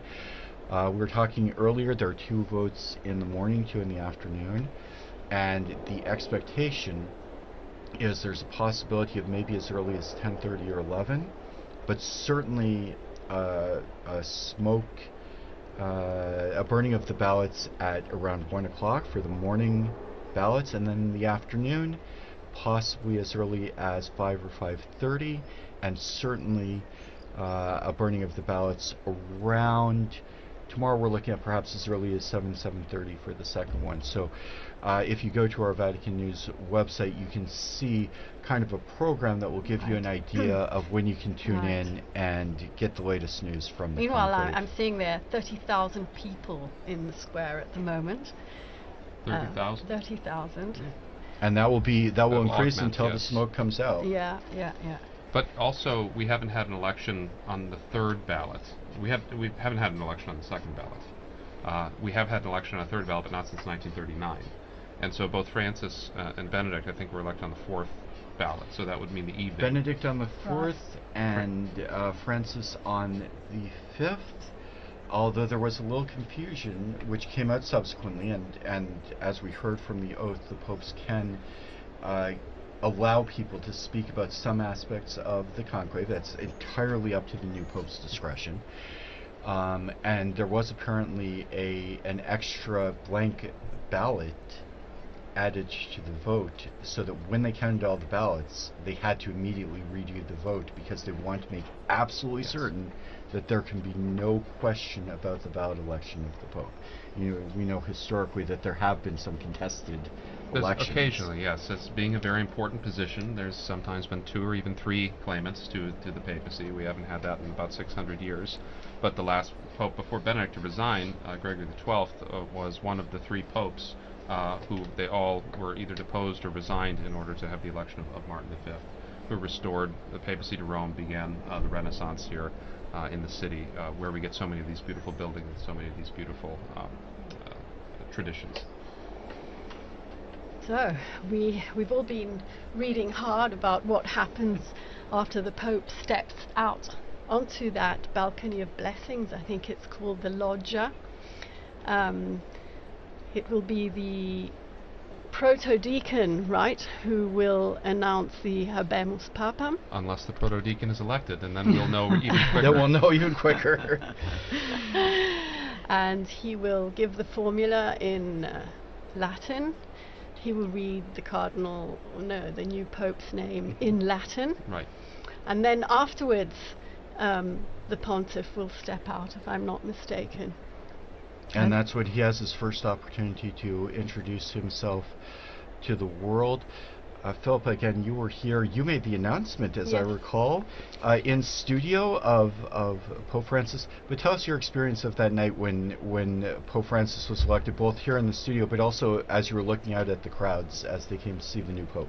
Yes, you're quite right. We were doing a similar kind of marathon, for the days leading up to the White Smoke, and it was the third day, wasn't it, that the actual news came, and second day of the afternoon, that's right, of the second the afternoon. Yeah. Yes, it was quite late in the evening, which we may be going on to here today as well, but it was a similar sort of time. I seem to remember my other former colleague Susie Hodges was in studio, and as we were watching the smoke started coming out of the chimney, and yes, you could hear the crowd going wild below. It really is. It's quite an extraordinary moment, I think. It's one thing to be here in studio, it's another to be down in the square, I think, because I was in the square. You were there, weren't you? You were reporting, you were doing what Devon has been doing for us today, reporting from the square, despite all the difficulties of getting a signal. I don't think the blockers were as powerful in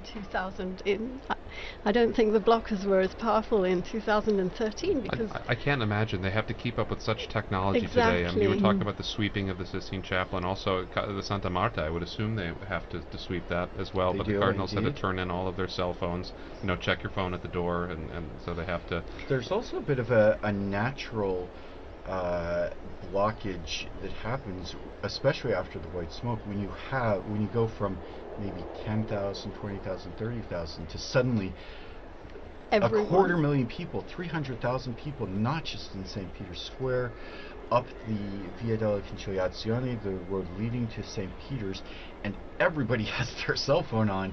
And with great respect for the Italian telecommunications company, that's a big burden for any system.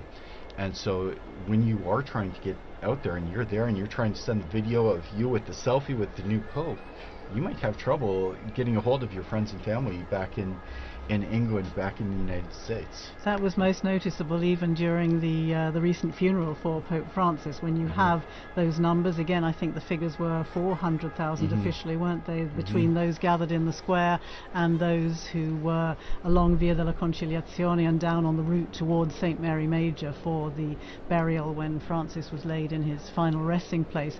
And again, the difficulty of getting any kind of signal to be able to send messages even was quite challenging. So yes, it is a problem, and people are gathering, and of course everybody now has a phone on them, and everybody.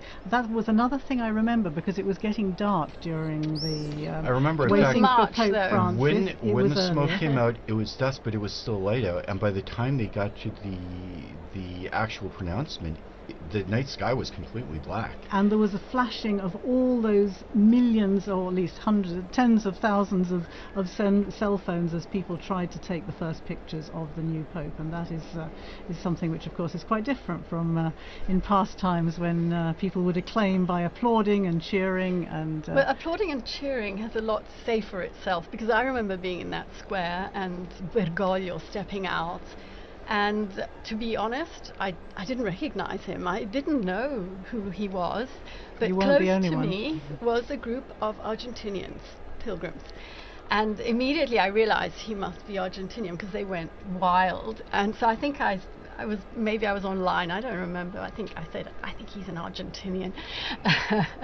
And then, of course, everybody is looking for the biographies and trying to and the internet risks crashing as well, because everybody is trying to download that biography. Interestingly, I've noticed that the Vatican this time has come up with an extremely helpful dashboard, which again is unprecedented. As far as I remember, we had to do a lot of the research ourselves, but we now have a Vatican dashboard which gives you all the details that you ever wanted to know, or the basic information about the cardinals, all the cardinal electors, who they are, where they come from, how old they are, who created them cardinals, what their main features, if you like, of their ministry has been so far, which is incredibly helpful for all of us trying to cover these things. That's progress, Phil.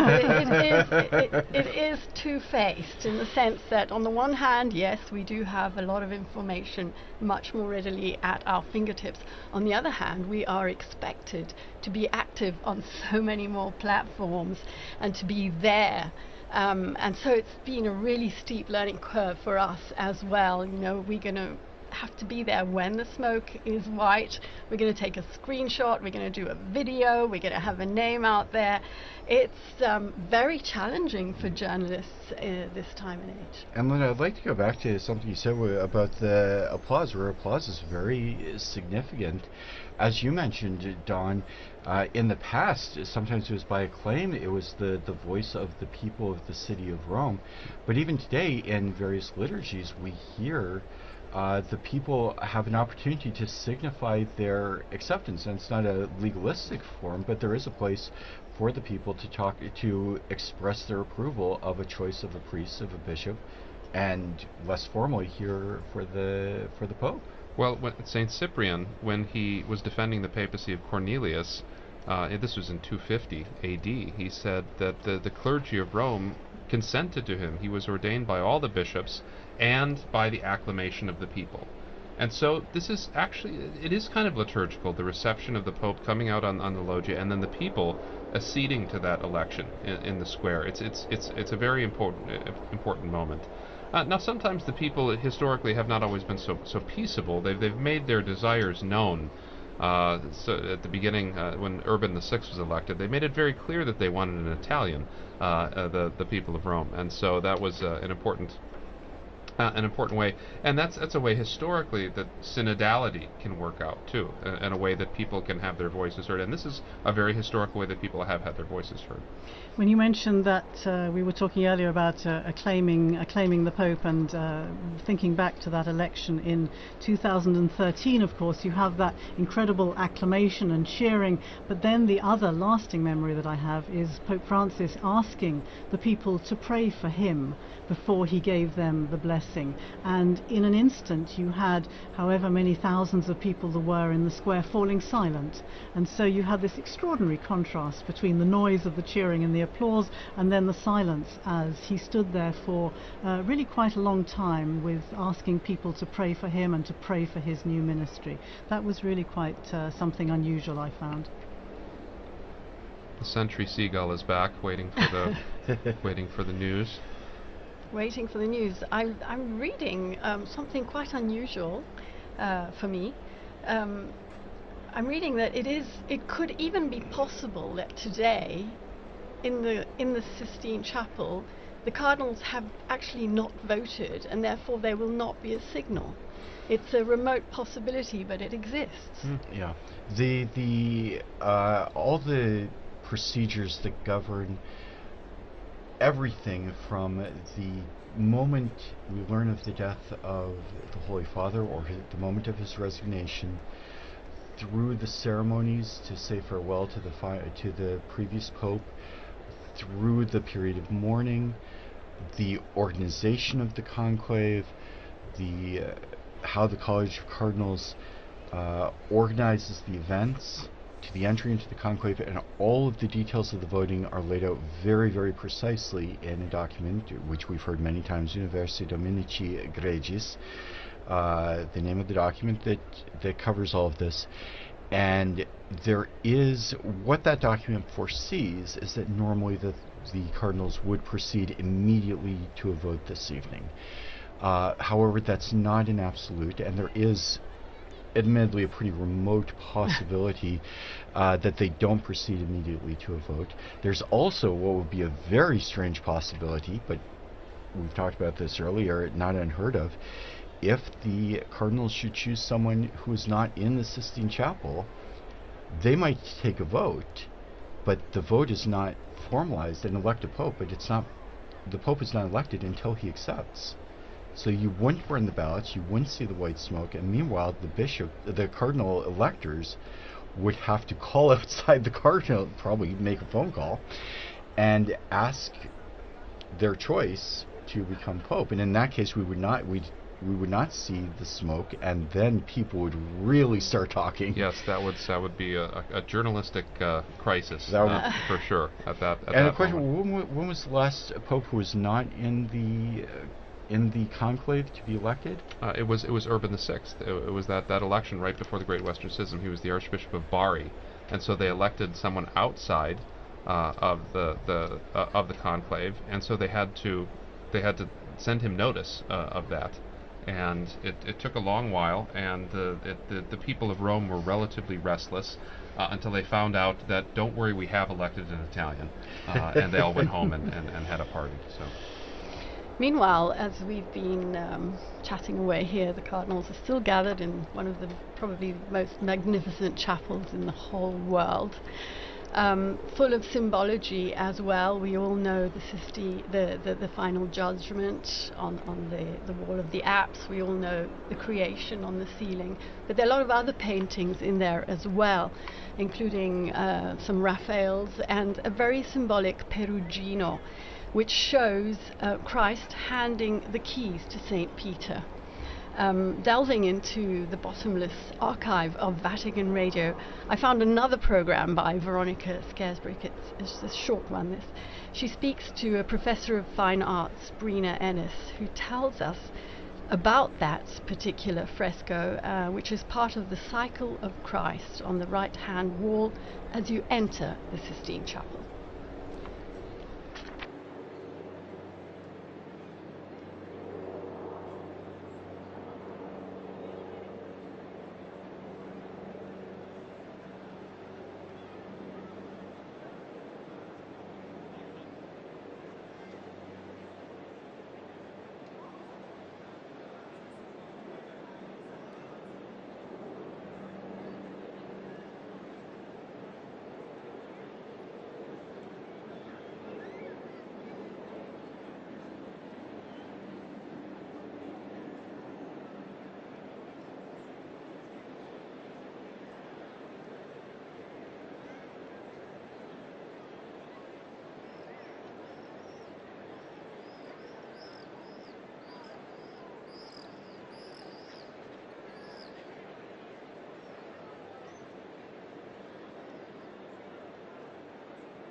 Yes, and we were listening there to Breda Ennis speaking to Veronica Scaresbrick. She mentioned there the 265th successor of Peter, so she obviously did that program just before the election of Benedict XVI. One element we haven't mentioned today, probably the most important, is the guidance of the Holy Spirit in this process. This morning the cardinals gathered in a very important mass, the mass for the election of the new pontiff.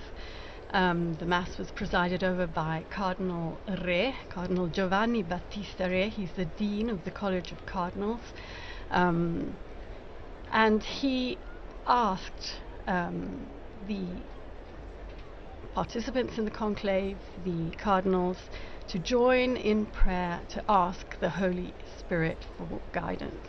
Well, that's very important. He recalled the reading in the Acts of the Apostles, how after Christ's ascension into heaven, all were united and persevering in prayer together with Mary. And the cardinal said that all gathered here today are praying together, as well as just a few hours before the start of the conclave, under the gaze of Our Lady besides the altar, in this basilica, he said, which rises above the tomb of the Apostle Peter. Professor Prudler, how important is this element? It's irreducible. I mean, the selection, we saw that with the prayers at the entrance of the conclave. We saw it with the Missa Pro Elegendo this morning. The intoning of the Veni Sancti Spiritus, the invocation of the Holy Spirit on the work of the conclave. But it's also important that we remember, as the Holy Spirit guides and protects the Church, that we know that we also must cooperate with His promptings, with the promptings of the Spirit, in order to rightly follow God's will in our lives. And the cardinal electors have to do this too. It surprises some people sometimes that when he was Cardinal Ratzinger, Benedict XVI spoke about the Holy Spirit's role in the conclave. And he said, I would not say that the Holy Spirit picks the Pope. I would say that the Spirit does not exactly take control of the affair, but rather, like a good educator, as it were, leaves us much space and much freedom without entirely abandoning us. And so the Missa Pro Elegendo this morning, the ceremonies at the beginning were meant to help the cardinals to be open to the Spirit in that way, and to put aside other agendas, other political ideologies, and be open to the promptings of grace. And so that's because, and I think that was something very wise of Benedict to say, because in the past, I mean, there's not always been good popes. I mean, in the history of the Church, there have been quite bad popes, and yet the Church endures, and that's the astonishing thing from an historical perspective. And so today we pray that we are open to the promptings of the Holy Spirit in the conclave and for the cardinal electors.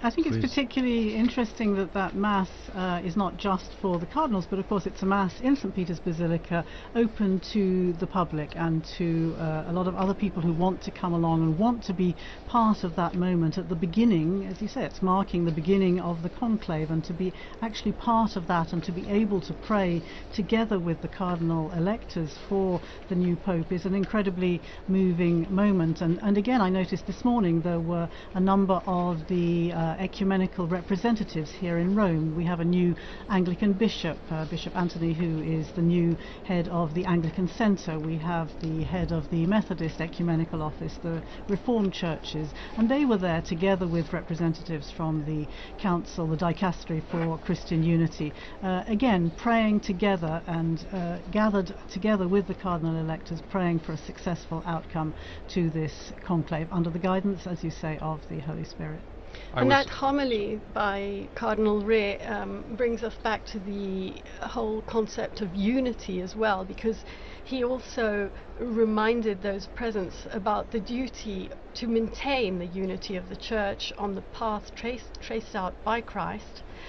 And he explained that unity is marked by profound communion in diversity, provided that full fidelity to the gospel is maintained. unity in a fractured world is even more poignant. We're living in a time in which the world is so divided. Just last night we learnt of yet another conflict, and I'm referring to the clashes that erupted between India and Pakistan, as every day we remember Gaza, we remember Ukraine, we remember Myanmar, we remember South Sudan, we remember Sudan. Unfortunately, the list is very, very long.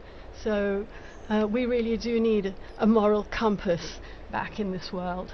I thought it was interesting during the lead up to this conclave to see the cardinals actually issuing a statement just ahead of their gathering here in the Sistine Chapel, issuing a statement calling for peace, calling for an end to conflicts, mentioning particularly Ukraine and Gaza, but as you say, by implication, the many other conflicts that are going on around the world. Of course, peace and an end to conflict was such a key theme for Pope Francis, and I thought it was particularly significant that the cardinals felt it necessary to show that they were absolutely following in this direction, and therefore that these, if you like, considerations that go way beyond those of the Catholic Church and of the Christian world, but the need for dialogue, the need for mediation, the need for peacemakers in our world is particularly on their minds at the moment. And it'll be interesting to see. Of course, we know that there have been that there are cardinals representing countries. I think it's more than 70 countries across the world. Is that right? Around 70 countries, yes, more than 70. And therefore, obviously, these political considerations are of extreme importance, alongside all the other church business, of course, that they will have been discussing. And that communique that you mentioned, Philippa, was issued yesterday. We, the Cardinals of the Holy Roman Church, meeting in General Congregation before the beginning of the conclave. That's the meetings that they hold in anticipation of the election. We, the Cardinals, noting with regret that there's been no progress in advancing the peace process in Ukraine, in the Middle East, and in so many other parts of the world. And on the contrary, attacks have intensified, especially against civilian populations. We Cardinals make a heartfelt appeal to all parties involved to reach a permanent ceasefire as soon as possible and to negotiate without preconditions, without further delay, the peace long desired by the peoples involved and by the entire world. And that's been that was certainly a constant theme in Pope Francis' pontificate. Linda, just a moment ago when you were talking about all of those trouble spots throughout the world, all those places of conflict, it sounded just like our former Holy Father, where at his audience he'd constantly go through a litany almost of places that needed our prayers, where we needed peace.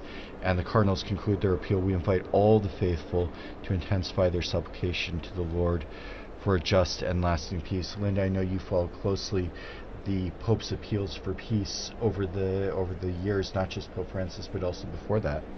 Yes, as you were speaking, my mind immediately went to an interview that our colleague in the Africa English section did immediately after the death of Pope Francis.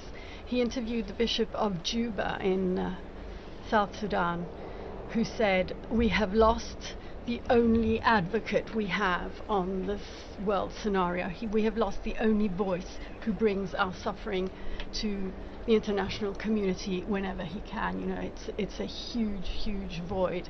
Who is going to speak for us? One of the historical titles is Pontifex Maximus, right? The Pope is meant to be the chief bridge builder, and the papacy has a unique spot on the world stage to be able to do that with its diplomatic corps, with its experience in this area.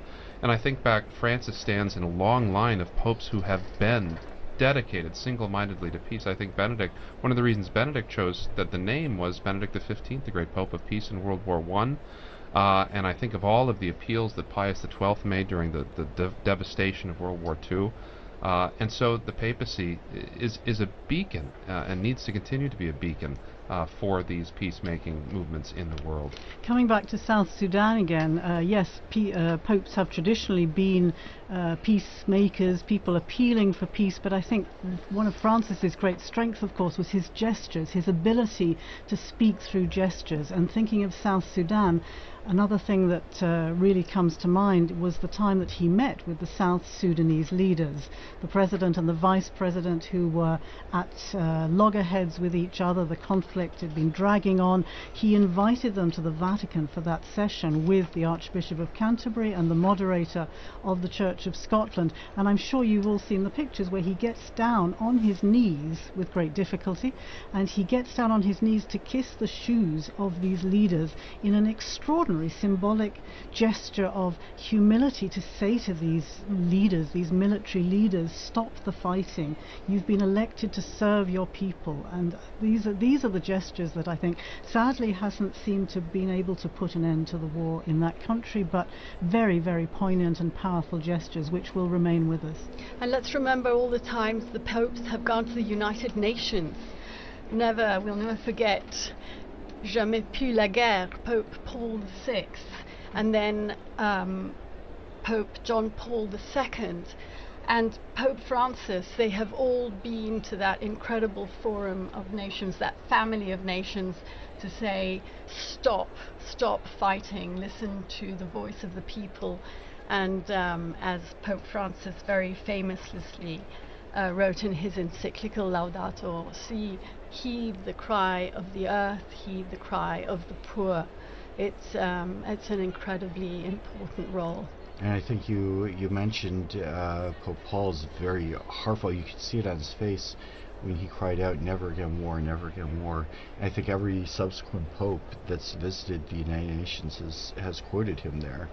I'm not absolutely certain of that, but Don, you mentioned the unique place of the Catholic Church. The Church is present in just about every country in the world, so they have a stake in a lot of these conflicts. Some places the Church is very small. Mongolia has a community of a few thousand people. 1,500 Catholics. With the Cardinal, though. Right? But with the Cardinal, who we saw today. Is Cardinal present throughout the world. It does have the diplomatic corps, and I know you've done some studies to the diplomatic corps. It's not just the Pope's gestures, which are very, very important. You mentioned the beautiful gesture of the Pope kneeling at the feet of the leaders, but there's also so much work that goes on in the background, which is animated and inspired by the Pope. That's where the Secretary of State, the nuncios, are really trying to carry out the background work of trying to make the Pope's appeals a concrete reality. One of the surprising things, people come to Rome, they find out it's a city with two sets of embassies, that there's embassies to the Republic of Italy and there's embassies to the Holy See. And the Holy See has diplomatic relations with an immense number of countries, including countries that are at utter loggerheads with one another. And so that in situations of war, in situations of conflict, nations can come to the Vatican and use the diplomatic service in order to exchange messages of peace, in order to exchange messages offering ceasefire.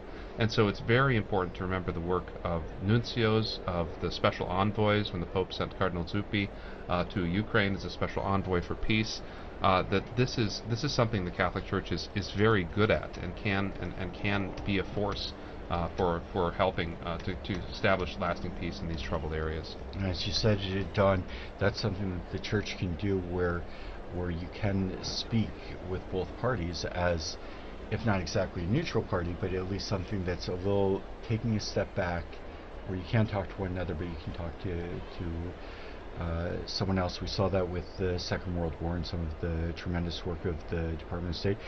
We also have seen with the Secretary of State, one of the big issues is the plight of displaced persons, and that was a big work of Vatican Radio in its early history.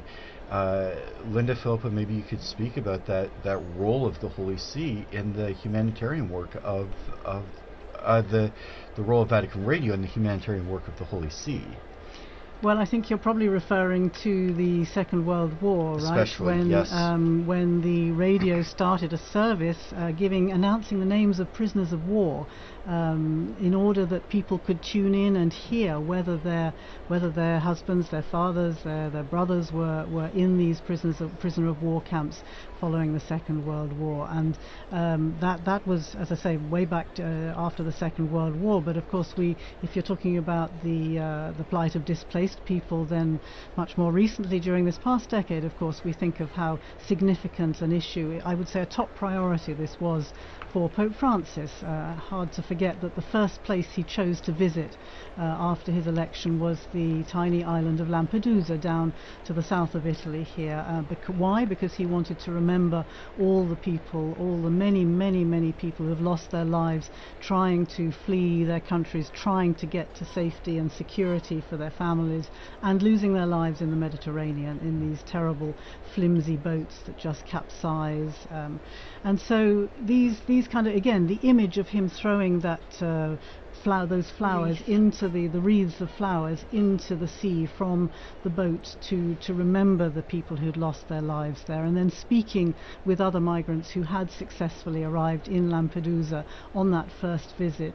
It was a theme that he started out that way, and he continued to do that all the way through his pontificate, to remember migrants and refugees and people seeking peace, seeking safety, seeking decent standards of living. It really was a top priority for him, I think. And he did that in the company of the ecumenical patriarch, if I'm not mistaken. I think Bartholomew was on that boat with him. Bartholomew went to the refugee camp in Lesbos. Right, I think you're thinking of the time he visited there when he went on a trip to Greece, and he travelled there with, yes, Patriarch Bartholomew, for whom also this is a priority. And it was, again, a moving occasion to talk to many of these men, women and children who had risked everything to cross the sea to try and get to safety. And meeting with refugees in the camp there was another very significant moment. But also here in the Vatican, you remember, he invited families, he had families come over here with the help of the St. Egidio community. The Humanitarian Corridors program. There was an awful lot of work went on together with the Dicastery for Integral Human Development and the Refugee Department there, and all the work that's been done, particularly during this past decade, I would say, is extremely significant. Meanwhile, I'm seeing here on the chat that's adjourning us is that the people in the square are clapping their hands in an attempt to get the cardinals to hurry up with the voting process. We're going to have an Urban VI situation. Oh. They've been in there for a couple of hours now, haven't they? They have been, yeah, they've been waiting out there. Maybe we can take a short musical break. Mm-hmm.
And once again, we welcome you to Vatican Radio's live coverage of the Conclave to elect the 266th successor of St. Peter. 267th Pope, 266th successor, I think is the last count. But that's actually an interesting point, because the official list of popes has changed numerous times over the years. And in fact, there was a change in the 20th century with different popes who had traditionally been counted as popes suddenly struck from the list, and perhaps some other clarifications from historical scholars. Well, so you have things like Benedict IX, who was pope 3 different times, and then John the 20th that didn't quite make the list eventually, and so they had to skip one. And so the list of popes does, when historians look at these things and they get more details and they get more ideas, the Church will decide whether or not that this person was a legitimate Roman pontiff or not. Because this is an important question. This is a Catholic fact. We have to know who is the Pope. We have to know because Christ promised this to his Church, and so it's critical that we know who and what are. But so sometimes in the dim recesses of history where we have too few records, it's difficult to say for sure. I'm not a historian myself, but of course the medallions in the great Basilica of St. Mary Major that contain the images. Now that's St. Paul's Basilica outside the walls. St. Paul's outside the walls, yes, you're right. Yeah. But, presumably the number up on the wall there is what we consider to be the official tally, is that right? Not quite, in fact, because at least a few anti-popes are up in medallions, including my personal favorite, at one time considered a pope, now considered an anti-pope, Pope Christopher, the one and only. He's one of them that they struck from the list due to the rather odd circumstances, untoward circumstances regarding an election of his accession. Meanwhile, if you are just joining us, we are entering the third hour of our coverage of the Conclave. We are anxiously awaiting smoke to appear from the chimney in above the Sistine Chapel. That's still not happening. As we heard just a little while ago, the crowds that have now gathered in St. Peter's Square are getting a little enthusiastic in their expectation of the Pope. As we do enter our third hour, I would like once again to thank our television and radio partners, including EWTN TV, Catholic Faith Network in America, Shalom World Television Network USA, At Madarshan TV, Catholic TV, Mada TV India, and Uganda Catholic Television, UCTV, as well as radio partners Luminous Radio and Radio Katipunan in the Philippines. I'm here with Linda Bordoni, our very learned guests, Philippa Hitchin and Don Prudlow. And perhaps we could talk a little bit about what we can expect. Some of us have been listening to our broadcast now for a couple of hours and maybe wondering what's happening and what's going on right at the moment. Well, I think they're getting ready to burn the ballots. Meantime, another thing we've all been chatting about in the run-up is what name will the new pontiff choose? Because it's a long-standing tradition that the baptismal name is changed, but it hasn't always been so, if I'm not mistaken. But we do know that the first act of the new Pope, immediately after accepting his canonical election as the Supreme Pontiff and before fulfilling other obligations, is the choice of his name. And this name is announced famously on the loggia by the Cardinal Protodeacon after the famous formula Habemus Papam, followed by the Pope's baptismal name in Latin. So Francis was the first Francis. I remember we were going, we're going to call him Francis the First, and we were told, no, it's just Francis, he is the first. But it's an old custom that apparently emerged as early as the first millennium of Christianity, and I'm reading here, Professor, because it's 1,500 years old, so it is a pretty well-established custom. And can you tell us anything about the popularity of certain names, why they became so much more popular than others, why Francis perhaps was never chosen until this last pontificate? Well, there have been a series of quite traditional names. I mean, there's a good list with 266 popes to choose from. There's good, and it ties people back into continuity with the past. Benedict, naming himself after Saint Benedict, and after Pope Benedict XV, the Pope of Peace. I tend to think Pope Benedict XIV, the great scholar pope as well, that he tied himself to. But and then you had the innovation of John Paul, right, having the two papal names. And he will be, if there ever is another Francis, he will have to be Francis I. I mean, he doesn't have any choice. He will be Francis I. He will have to be Francis. If there's a Francis II, there's going to have to be. Yeah, he'd have to be retroactively promoted to Francis I. But this is a great moment, because it's the first time that we can get an insight into the mind of the new pope when they have this name. So, for instance, if, as a lot of people think, the new pope may choose the name Leo, we know that that's probably in line with Leo's great work with social justice, with Catholic social teaching, but also, hopefully, Leo's great work with Catholic academics as well. But how many Leos have there been? Well, he would be Leo the 14th. So there would be Leo the 14th. But John, John would be a popular one. Paul would be a popular one, or John Paul III even. But all those will have nuances, right? They'll all have meanings that the Pope will be able to tell us, and we won't be able to exhaust them. I mean, they're suggestive, right? We'll see. Well, that's an interesting name. And the commentators will be out in force to explain exactly why the Pope chose that particular name. We've seen there's certainly a tradition of choosing names from immediate or close predecessors. There has been, and Benedict sort of broke that, and that was interesting. And I think that's because we had John Paul and then John Paul. I think that was good to break off from that a little bit. But you're right, they go up and down in popularity. I doubt that we'll get a Sixtus VI. I think that we may have ended that line. That probably won't make it. We haven't had many Pauls. We haven't had many Pauls, right? There's been a lot more Johns than Pauls. But that's definitely a possibility. That's not. But then you have these strange names from early in papal history, right? Like Conan or Lando, and those are likely going to continue to stay in abeyance. But a name like Innocent or Clement, right? These were immensely popular in the 17th and 18th century.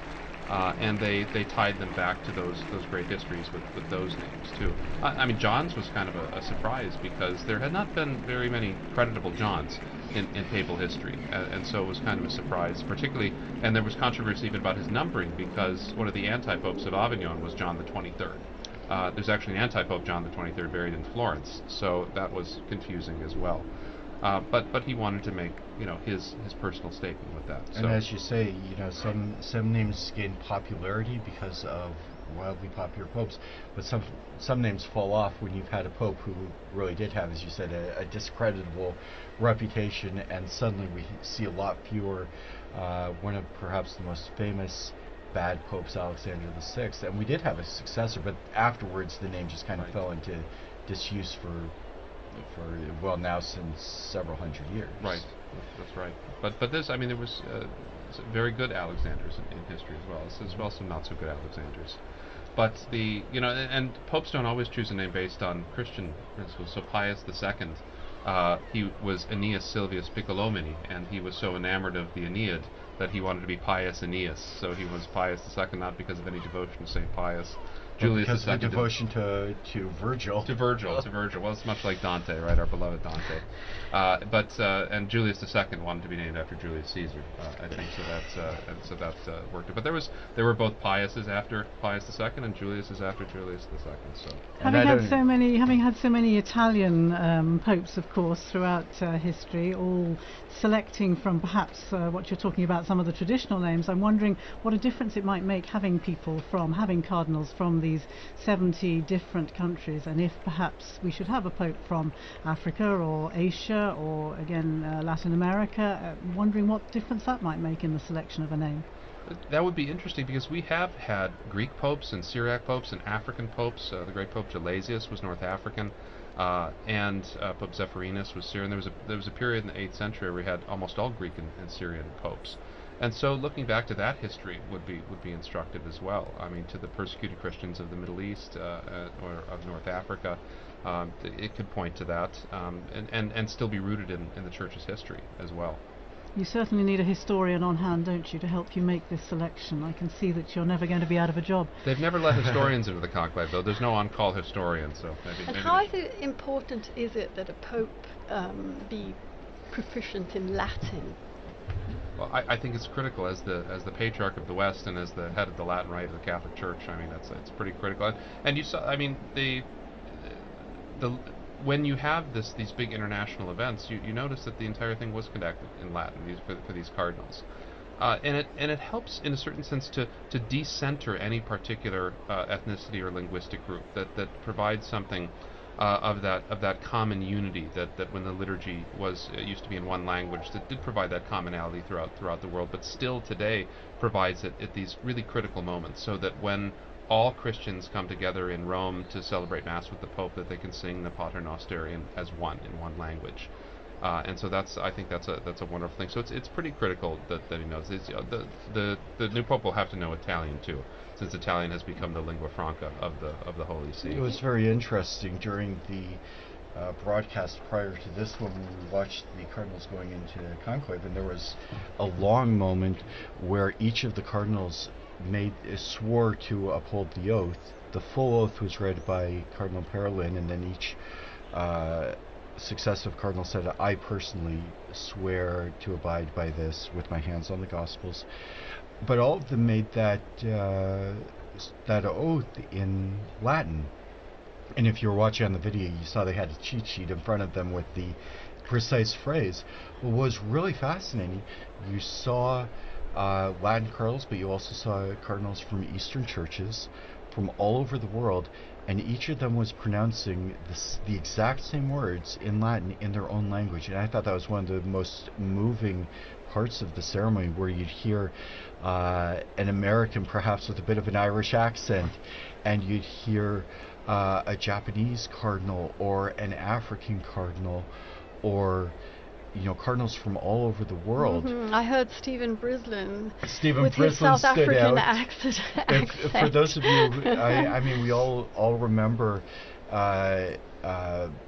Pope Benedict pronouncing his Latin with a very strong German accent, which I found very endearing. So it really does offer a kind of point of unity where it's not a living language that's going to be privileged, but it's a language that everybody can kind of have a share in.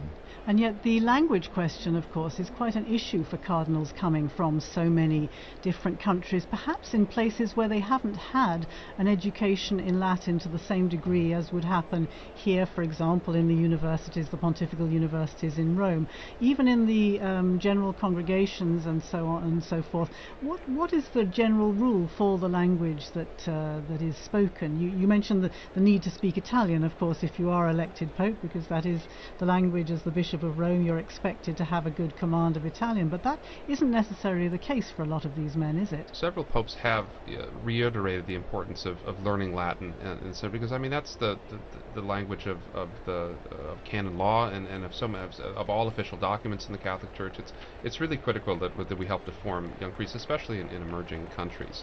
But then we also expect them, like you said, we expect them to learn Italian too, and so this is also extremely difficult for particularly non-Mediterranean, non-Western people, and so a privileging of Latin would sort of decenter Italian in that way a little bit. You would still have to learn Italian, but you'd have this more focused on that universal language. And that's been an interesting question. Up until not very long ago, most of the cardinals would have had some common language, maybe not knowing Latin very well, but having a little bit so that they could at least talk to one another. And we already saw in the general congregations before that, in the various synods, the synods of synodality, where you have to come up with a language that people can understand, or make sure that different addresses, documents are translated into various languages.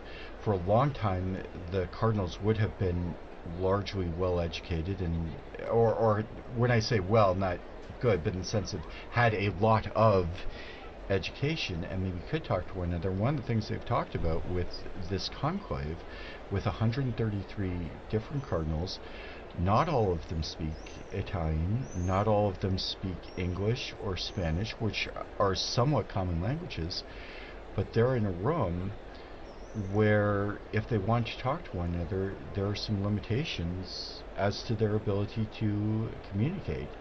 And that and we see it with synodality too, right? We often get shunted off into language groups, right? Which is sort of defeating the purpose of the whole idea. I mean, just it's difficult for us to conceive of, say, but Vatican II, to think back to Vatican II, and that the entire thing for 4 years was conducted in Latin, with everyone having an equal voice and able to discuss with one another in that. Now, it's possible that new translation software and things can come and make a difference like this, but having that common tongue has been something that's been very important to the Western world. That would be an interesting technological change if in some future conclave they're all issued a universal communicator to translate on the spot, and then you don't have to worry about translators coming in and violating. And I think about that ecumenically too, because I mean the use of Latin transcended the boundaries of the Catholic Church for so many centuries. In Europe, it was the common diplomatic language. It was the language. There's a famous exchange between C.S. Lewis and an Italian priest. Neither of them spoke the other's language, so they wrote each other letters in Latin. And so that is one of those commonalities too that we all share. Yeah. And we're still waiting for the even the seagulls. Even the seagull has given up. Yeah. I'm hearing it's getting chilly out there as well. And one of the things that we can expect is that at least some of the cardinals probably have in mind what effect this is having on people outside. I would think, yes. Could be a good sign because, or it could be just that they're waiting to burn the ballots. Who knows? But they should, because it's just one ballot, that they wouldn't have to wait after the scrutiny is done. But as you were saying earlier, I think, Chris, this is going to affect timings, isn't it? I'm imagining not just today, but we start again tomorrow morning. Just give us a recap of the times that are expected. The cardinals gather again at 9 o'clock in the morning, is that right? Inside the Sistine Chapel. They begin with Mass and prayer. The actual voting is largely, as we've said, it's not a point. The conclave is not a place where people are going to get up and give campaign speeches, or much speeches at all. I've heard many cardinals talk about conclaves as more like a retreat than anything else, and when they come into the Sistine Chapel and do the vote, that's all they do. So what we've been kind of expecting, it's very imprecise, as we're seeing even as we speak. We're kind of expecting the first vote to take place and maybe be finished up by 10:30 or 11 o'clock in the morning. If there's a positive outcome, we would see the white smoke then. If not, they'll proceed immediately to a second vote, which is then going to take another hour, an hour and a half. And at the conclusion of that vote, they will burn ballots from both of the previous scrutinies. So then we could see either black or white smoke. The kind of general feeling and general ideas that might happen around 1 o'clock each day. Yeah, and let's remember that this service that we are providing is not just in English, of course. Being Vatican Radio, it's in 7 languages, the live service that we are doing now, but the other languages will also be broadcasting, so it's going out in a lot of languages as we speak, and of course everything is on our website, on our social media, on Twitter, and not just spoken languages. And not just spoken languages, the sign languages, in various sign languages. There's the Italian sign language, the American sign language. And I'm hearing here that we have Devon on the line. He's still in the square. Devon. Hello. Hi. Good.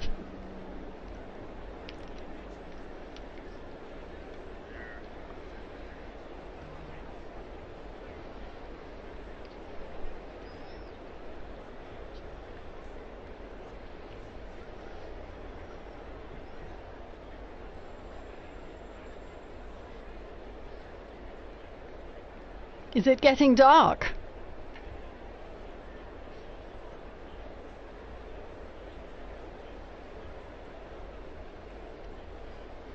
We're all wondering what's going to happen. We've entered the two and a half hours since the beginning of this commentary, and so yes, the seagull appears to have also left its position next to the chimney.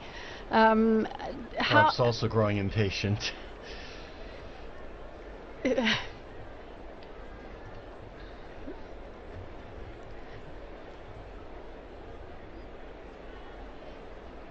Have you spoken to any other pilgrims or Romans in the square who have specially come for the occasion?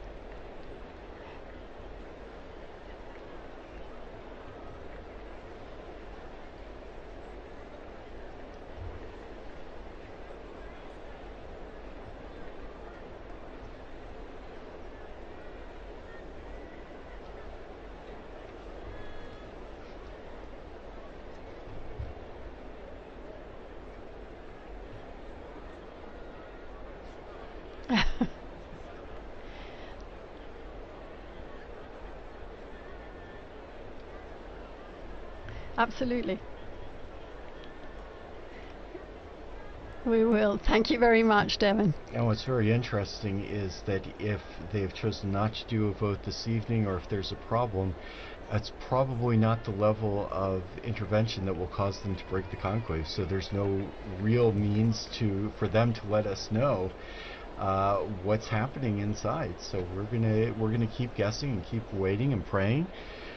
For those of you who are listening in, we can tell you a little bit about how you can listen in to and follow the papal election on Vatican Media. As we mentioned, we followed the Mass for the election of the Roman Pontiff earlier this morning. You can learn some more about that on our website. If you're watching on TV, you see our famous seagull has returned, at least one of them. There are various languages that you can follow the events in, including sign languages, American Sign Language, and some of the Spanish and Italian versions. Vatican Media is also providing video and photo coverage of the various events that took place today, the Mass and the entry into the Conclave. And we will be opening up a live broadcast for each of the periods when we do expect a papal vote continuing tomorrow morning, beginning at, I believe, 10 a.m. I think the broadcast goes live at 10:30 a.m. 10:30 a.m. And you can go to our Vatican website to find all of the broadcast times, and we do really hope you will join us. We do invite you as well to visit our social media pages, including Facebook, X, Instagram, and YouTube, where you can follow along and see everything that's happening, or in this case not happening, this evening, as we wait for the sign that a scrutiny has taken place.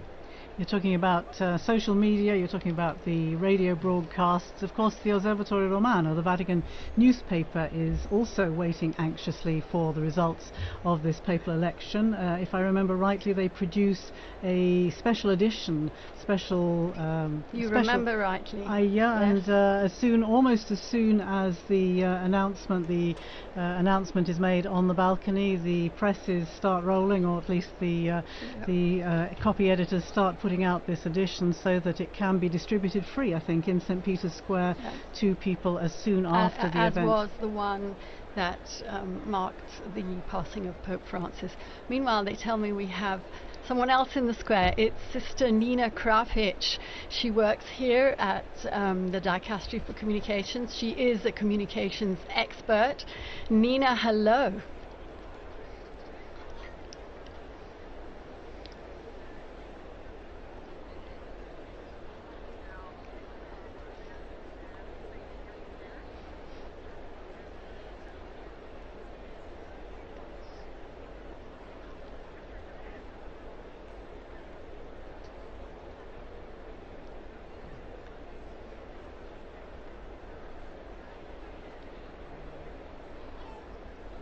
It's your first conclave, isn't it, Nina?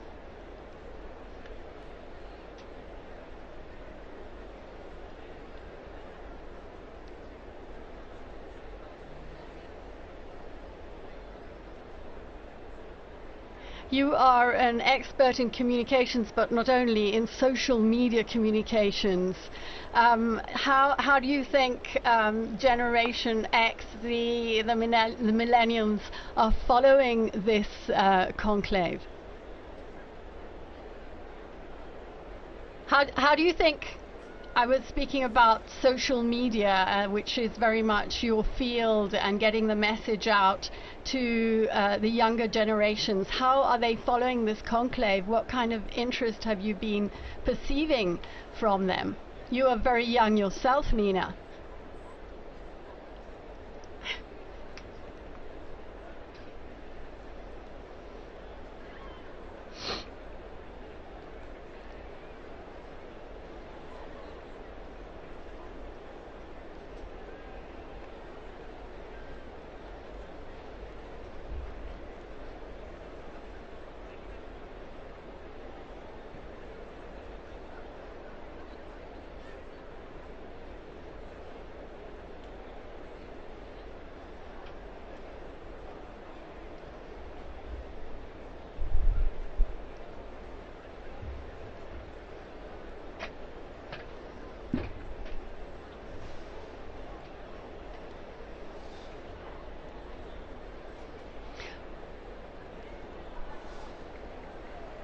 Well, you know how we knew that you were there, Nina? Leo, my son Leo, saw you on Instagram in the square.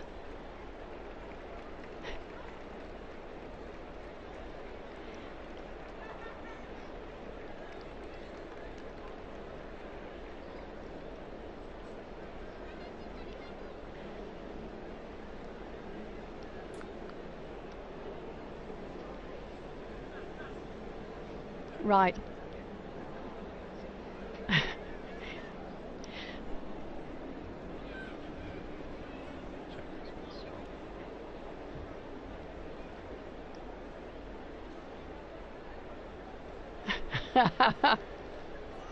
A chimney and a seagull, yes.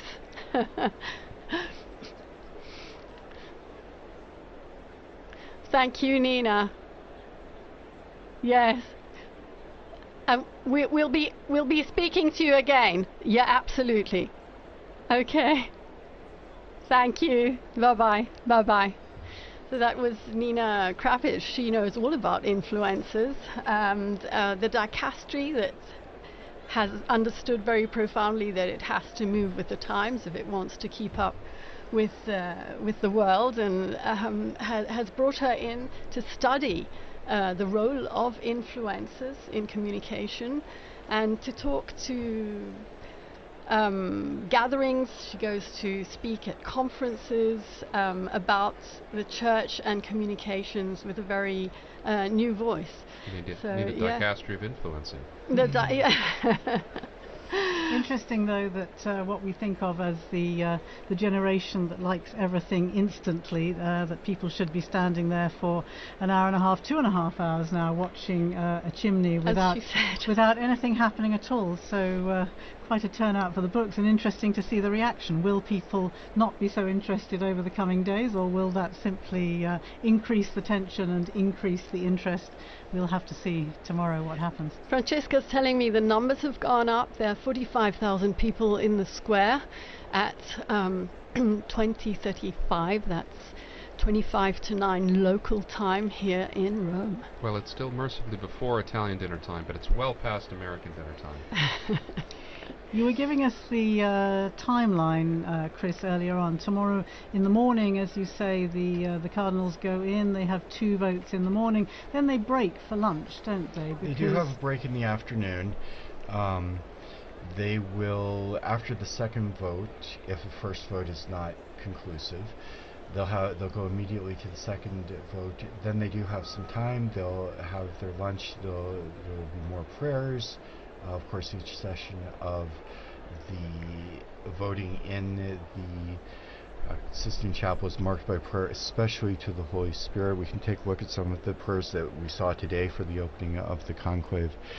And then the expectation is, Don was just talking about Roman meal times, but time for a long lunch or a nap, and then they'll be back in the Sistine Chapel. Always in the seclusion of Santa Marta. Always in the seclusion of Santa Marta.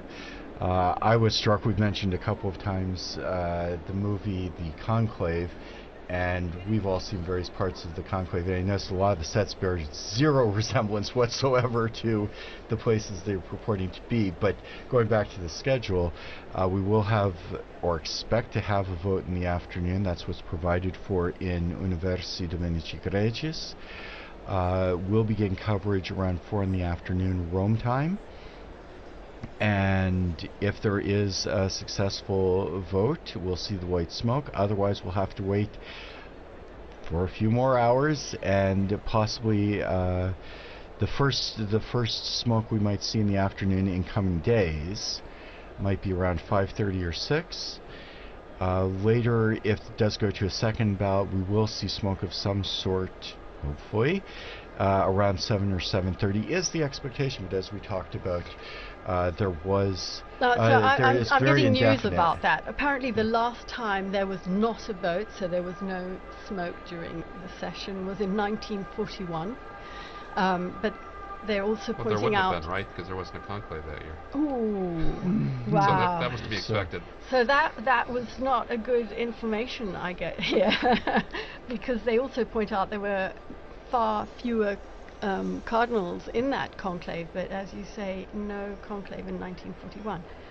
Maybe they meant 1939. We'll have to check that. Check on that again. And still nothing. It still looks quite light out there. And of course, the cameras are pointing out towards the west, so the last shreds of daylight will be seen from the perspective that we're looking at the chimney. Whereas if you, for those in the square, if they turn around and look out to the east, they'll see that the light is dying out. We can see out the window here, sky's growing pretty dark in the other direction, and we might have a situation where it does become difficult to see the smoke or tell what color it is. In which case we would be waiting for the bells again, as we were mentioning earlier, if it's a successful vote. Otherwise people will be craning their necks to see what they can see from the square. But meanwhile, it might be a good opportunity to talk about one of the unique features of this conclave. For, as we've mentioned earlier, there are 133 cardinals who entered into the conclave. That's the largest number of cardinals ever. And there was actually a little bit of a discrepancy in the law and the procedures governing the conclave, because Paul VI in 1975 had introduced a rule that the maximum number of cardinal electors would not be more than 120. Don, maybe you could tell us a little bit about the history of the numbers of electors. Maybe even going back a little further, the question of who would be made an elector was a very contentious issue, and when popes would make new cardinals to influence perhaps the conclaves, this was a big point of contention with the college at times. Yes, absolutely. So the origins of as you know, there are 3 levels of cardinals. There's cardinal bishops, there's cardinal priests, and cardinal deacons. And originally, there are 6 cardinal bishops of the Suburbicarian sees. He's like Frascati and Ostia. Ostia is the senior bishop on the see. There were 35 cardinal priests. Cardinal priests were drawn from the original tituli, the early parishes of the city of Rome. And so we can see before even the year 500 the lists of the original parishes, and they would be given the title to these parishes. And there were 14 cardinal deacons. The city was divided into 14 different districts based on the needs of the faithful. And so as time went on, this number was fixed at 70. But during the early modern period, the church had grown so much and worldwide that 70 wasn't enough to give a decent representation for the church anymore. And so during the after Vatican II, the number was increased to 120, and this allowed for a much wider representation of cardinals from throughout the world. And the discrepancy came because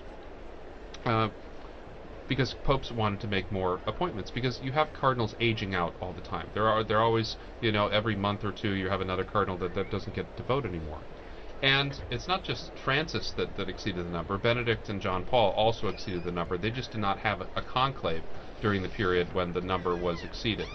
And so clearly it's the manifest will of the supreme legislator, the three last popes, that if there were to be a conclave, it would be it would be that all the eligible electors. So the cardinals a couple days ago made a decision saying that this was the manifest will of the elector. All cardinals under 80 who are in Rome and can participate can vote. Joining us now in studio, we have Joseph Tulloch, our very own Joseph Tulloch from the English section. We were mentioning the Mass this morning. Joseph was actually one of the readers at that Mass, as he read the other day at the after the funeral Mass in suffrage for Pope Francis. Joe, you were standing out there in that square filled with tens of thousands of people. First of all, would you like to tell us what that felt like and how you lived this experience? Yeah, sure. Hi everyone, I'm Joe. I'm part of the English team here at Vatican News. And what Linda's talking about there is, so I was reading this morning, but before that I had the chance to read at the second, what they call Novem Diales Mass, so the second Mass basically in memory of Pope Francis. It was really nice. It was a really great opportunity to say goodbye to the Pope. That was right after the death, and we were still really missing him. So that was a really great opportunity. There's about 200,000 people showed up for that Mass. I think some of them had been planning to come. There was supposed to be the canonization of Carlo Acutis on that day, and so there was lots of young people who were already going to be in Rome. But what was nice was they were clearly happy to be there for the Mass that they had to go to instead, which was the second memorial Mass for the Pope. There's lots of cheering. They really, there was really. Sorry, I thought I saw a flash of smoke there, but it was just a seagull's wing, I think. Right. Very disappointing. Yeah, so that was a really great opportunity. And then this morning too, that was the Missa pro Eligendo, so the Mass for the election of the Pope, and it's basically this opportunity for the cardinals to come together, and together with the people of God, lots of ordinary Catholics and perhaps some non-Catholics gathered in the Basilica with them to pray and to invoke the Holy Spirit on this conclave process. So really nice. I did, to be honest, when I've been here now at Vatican News for about 2.5 years, and I always imagined that the conclave would be this period where I'd be doing so much journalism and going around and reporting on everything, and in the end I've just read a lot of Masses. But that's nice as well, and I've You've been working hard as well, writing that's true as well. And what reading did you do this morning? So it was a reading, putting me on the spot, it was from, I think, the prophet Isaiah, and really nice reading about, I think it's the one that has, the Spirit of the Lord is upon me, He has appointed me to preach the good word to the poor, something like that. So the kind of a reading coming out of this prophetic tradition in the Old Testament, and of course the readings are picked, I assume, with kind of the idea of reminding the cardinals of what they're looking for in a pope. So somebody who will have the poor in mind. I think I'm getting the reading right. It's funny actually, when you're there reading, you're so focused on saying the words right that you're not even thinking about what it means. So I may have misremembered what the reading was. No, I think you're remembering rightly. Yeah. That it was focused on the characteristics that a new pope should hopefully have. So yeah, absolutely. Yeah. Joe is going to be in studio with us again in these coming days as we await the smoke, unless at this point it could be white. Who knows? Yeah, who knows? Yeah. So that's right. I'm going to be joining on Friday morning. If, of course, we could very well have a new pope by then, because by then there will have been there'll be 9 ballots between now and Friday morning. So there's 1 ballot this evening, and then there'll be 4 tomorrow. And so it's quite possible to have a new pope by Friday morning, but if not, you'll be able to listen to me and my wonderful colleague Francesca Merlo, who's producing today, but she'll be joining me in the studio on Friday morning. If we don't have a pope by then, who knows? Yes, thank you here to Francesca Merlo and to Mario Scatton, who are both working on the other side of the window here in this Vatican Radio studio. We've been talking a bit about all that's happened between the funeral and the general congregations leading up to this conclave. Perhaps we could just take a brief look at actually what happens. We've talked about the Pope coming out onto the balcony, the first acclamation by the people of Rome and so on, but then we have to look forward also to the installation, the inauguration of the new papal ministry. Perhaps we could talk a little bit about what happens then, remembering past occasions. It's usually about a week, isn't it, between the announcement, between the successful outcome of the conclave. Well, first of all, all the delegations that are going to be here in Rome for that ceremony have to get here, so it can't be immediately afterwards. There are some technical times that have to be respected, so even should the Pope be elected on Friday, it couldn't be on Sunday, it would just be too early, although on Sunday he could probably do his first Angelus address. Yes, absolutely. And we have to remember that if he's a bishop already, and all the cardinals in there, and most of the cardinals are bishops, that he becomes Pope the moment he accepts. When the cardinal asks him, do you accept the canonical election as Roman pontiff, and he says yes, he's the Pope. And so the installation mass is it's not a formality, it's a very important moment that he inaugurates his Petrine ministry. But he becomes Pope with full authority at that moment. And then the inauguration, I remember being at the inauguration in 2013 and being up on the colonnade. That was a great privilege. I love doing that.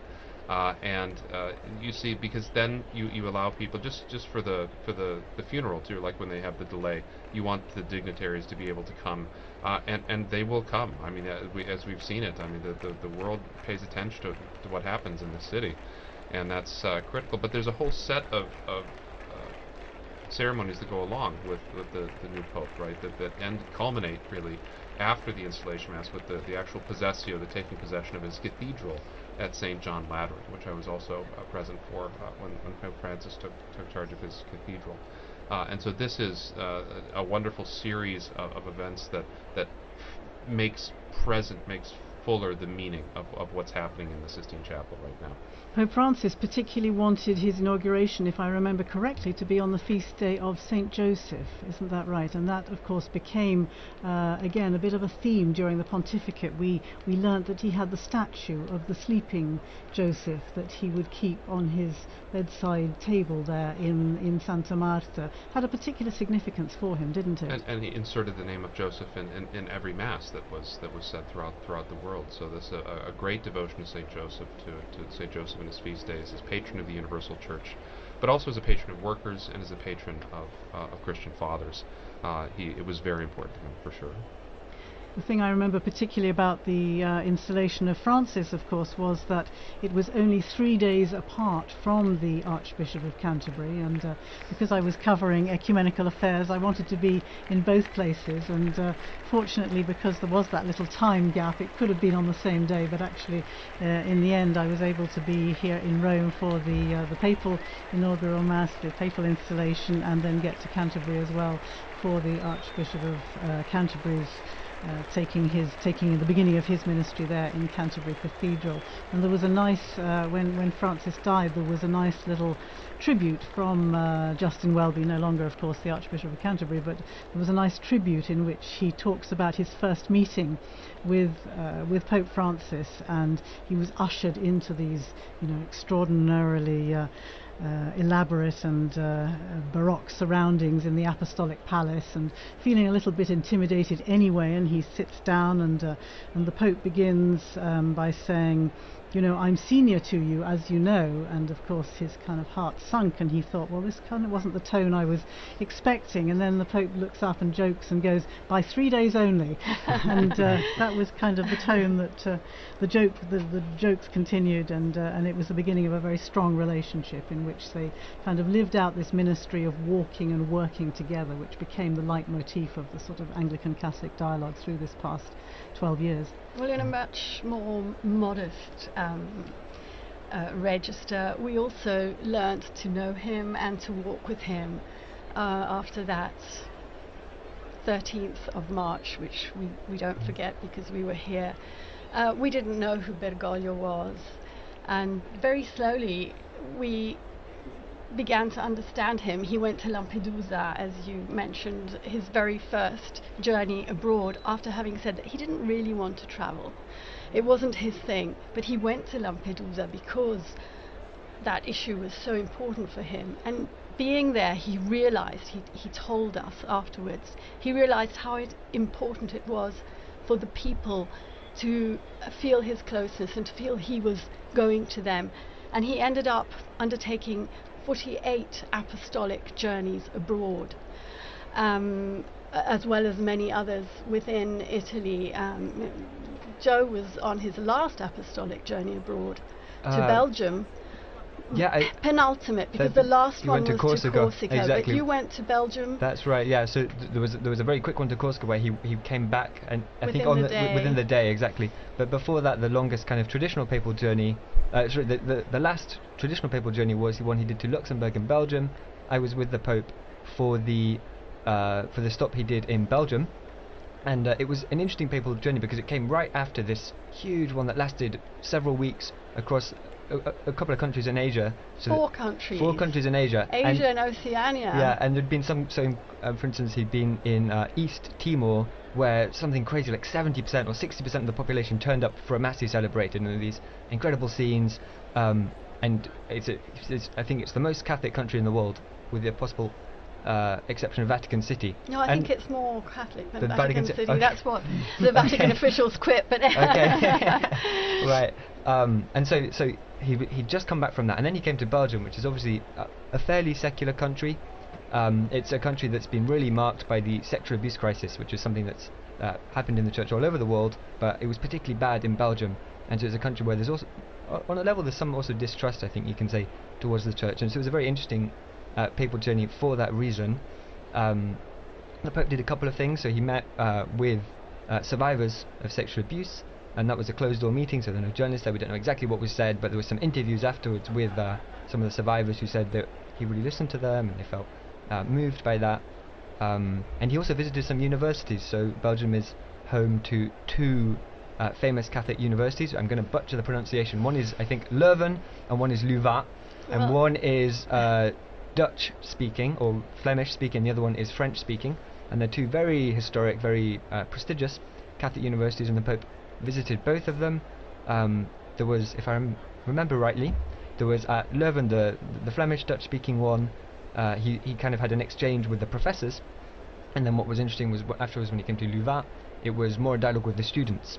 But on both kind of occasions, he was doing what we really came to expect from Pope Francis, which was this dialogue, kind of talking to people, even people who disagreed with him. I remember there was some when the students were talking to him, as well as they agreed with a lot of what he said, and then they were pointing out some points where they disagreed, and that was really typical of Pope Francis as well, this desire to talk to people, even people that didn't agree with him.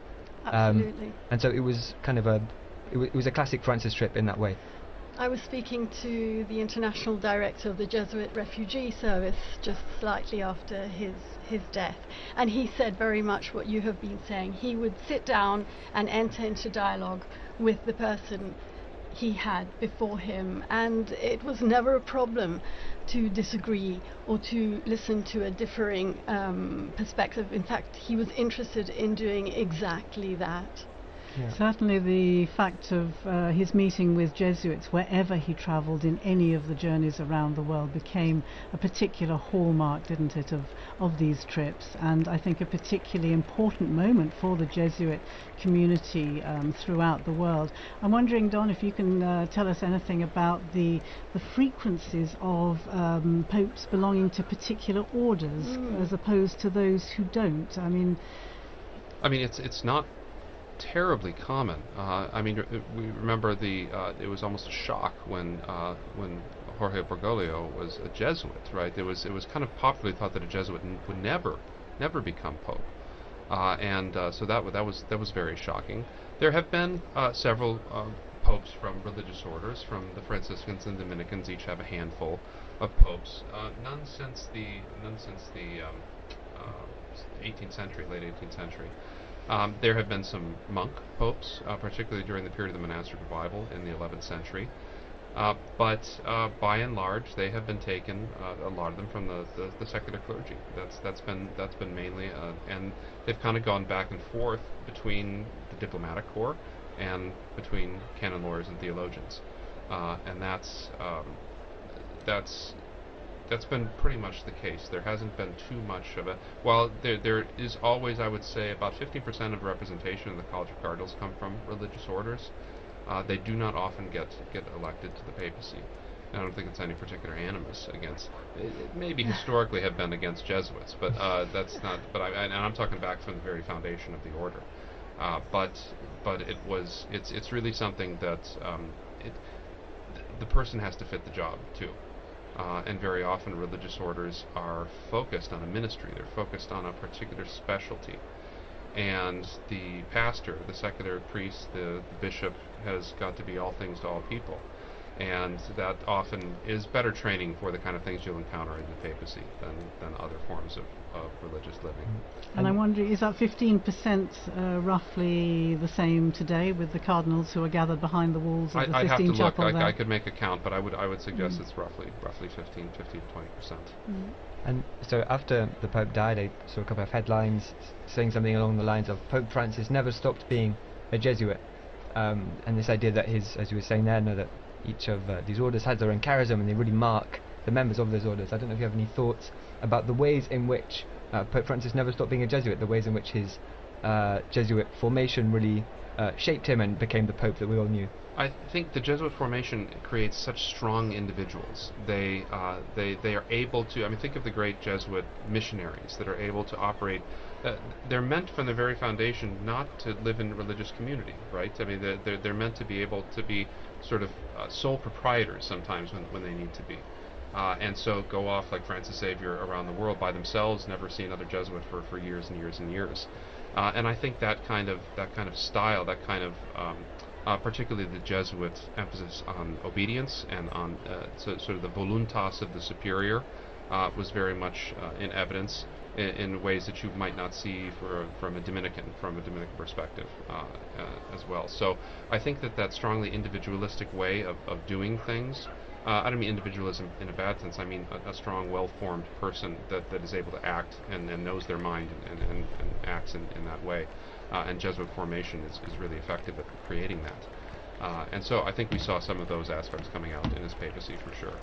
Would you say also the question of discernment, which is a particular feature of the spiritual exercises of the Jesuit mindset in some ways, and of course the discernment process is perhaps at the basis of this synodality, the synods on synodality and so on that Pope Francis has begun and as we know has set in place, set in motion through to another synod in 2028. I think that would perhaps also be another feature of I think of so. the That's Jesuits. exactly right. Yeah.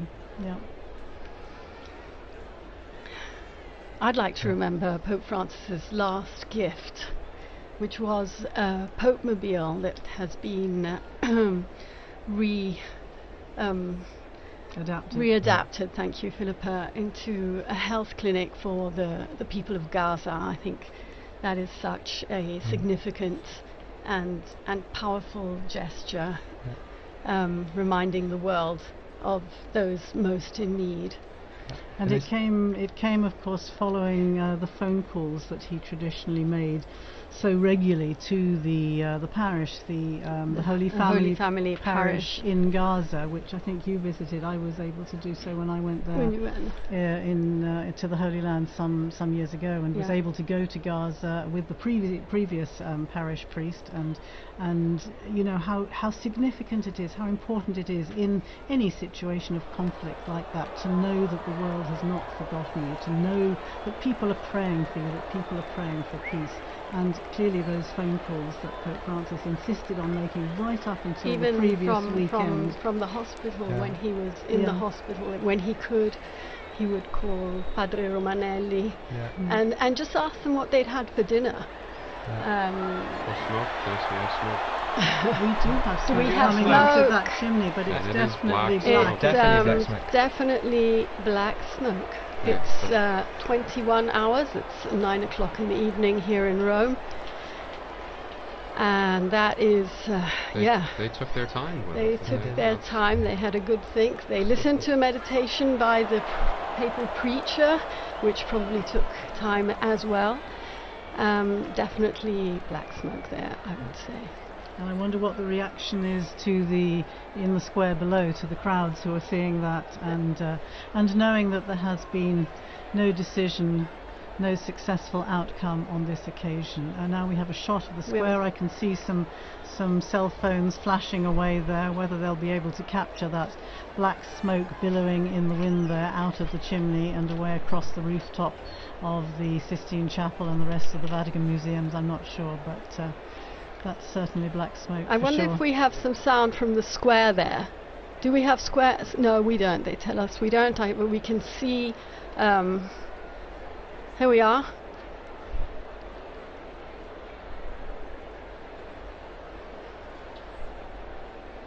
Well, the noise they've of made the sure crowd. of it at least. That's good.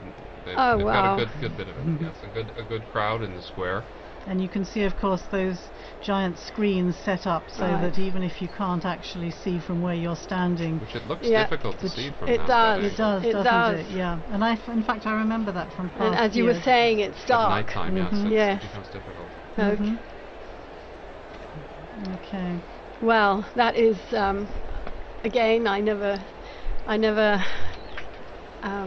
failed to be moved by the sight of our most beautiful city, the Bernini colonnade, St. Peter's illuminated, that night sky. It could have rained today, but it didn't, which was also a blessing like we for may many. Have good weather for the rest of the week. So. And you can see, if you're watching on the television screen, it is now completely dark in Rome. The lights are on, the new illumination of the dome of St. Peter's. And the crowd, I think, is very relieved to see smoke, and very definite black smoke. I think there is no question from the very beginning. I want to say thanks to Joseph Tulloch for joining us there. He disappeared out of the studio. Thanks again to Joseph for relaying his experiences. And thanks to our team in studio. I can see people making their way people are moving swiftly out of the square. Definitely past dinner time here in Rome, but and I'll tell you, it's going to be tough to find a restaurant anywhere near St. Peter's this evening. Yes.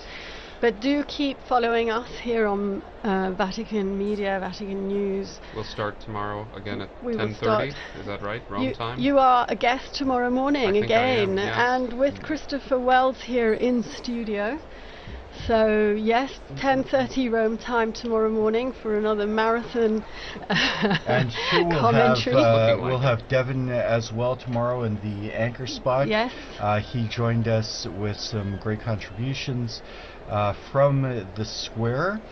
So thanks to Devin, yes, and especially to our guests Philippa Hitchin and Don Prudlow for providing so much information and insight, and your memories and reflections from the various pontificates. And being so game for such a long, alive, wonderful, and thank you to Francesca Merlo for being our great producer, and I can see out there Kelsey Gassi, who is also working away behind the scenes, and Mario Scatton. Thank you, all of you. We can, they're signaling us from the... we are in fact going to finish up our broadcast now with the main event has occurred, as it were. So again, thanks to all those who participated in the evenings. Thanks to especially to our head of the English section, Linda Bordoni, who has done so much hard work to make all of this possible. And thank you, Christopher. And as we do close up our broadcast, I would like to thank all of our broadcast partners as well, including EWTN TV, Catholic Faith Network in America, Shalom World Television Network USA, Atmadarshan TV, Catholic TV, Mata TV India, and UCTV, Uganda Catholic Television. Also our radio partners, Luminous Radio and Radio Katipunan in the Philippines. Thanks to all of you. Please join us again tomorrow. Laudetur Jesus Christus.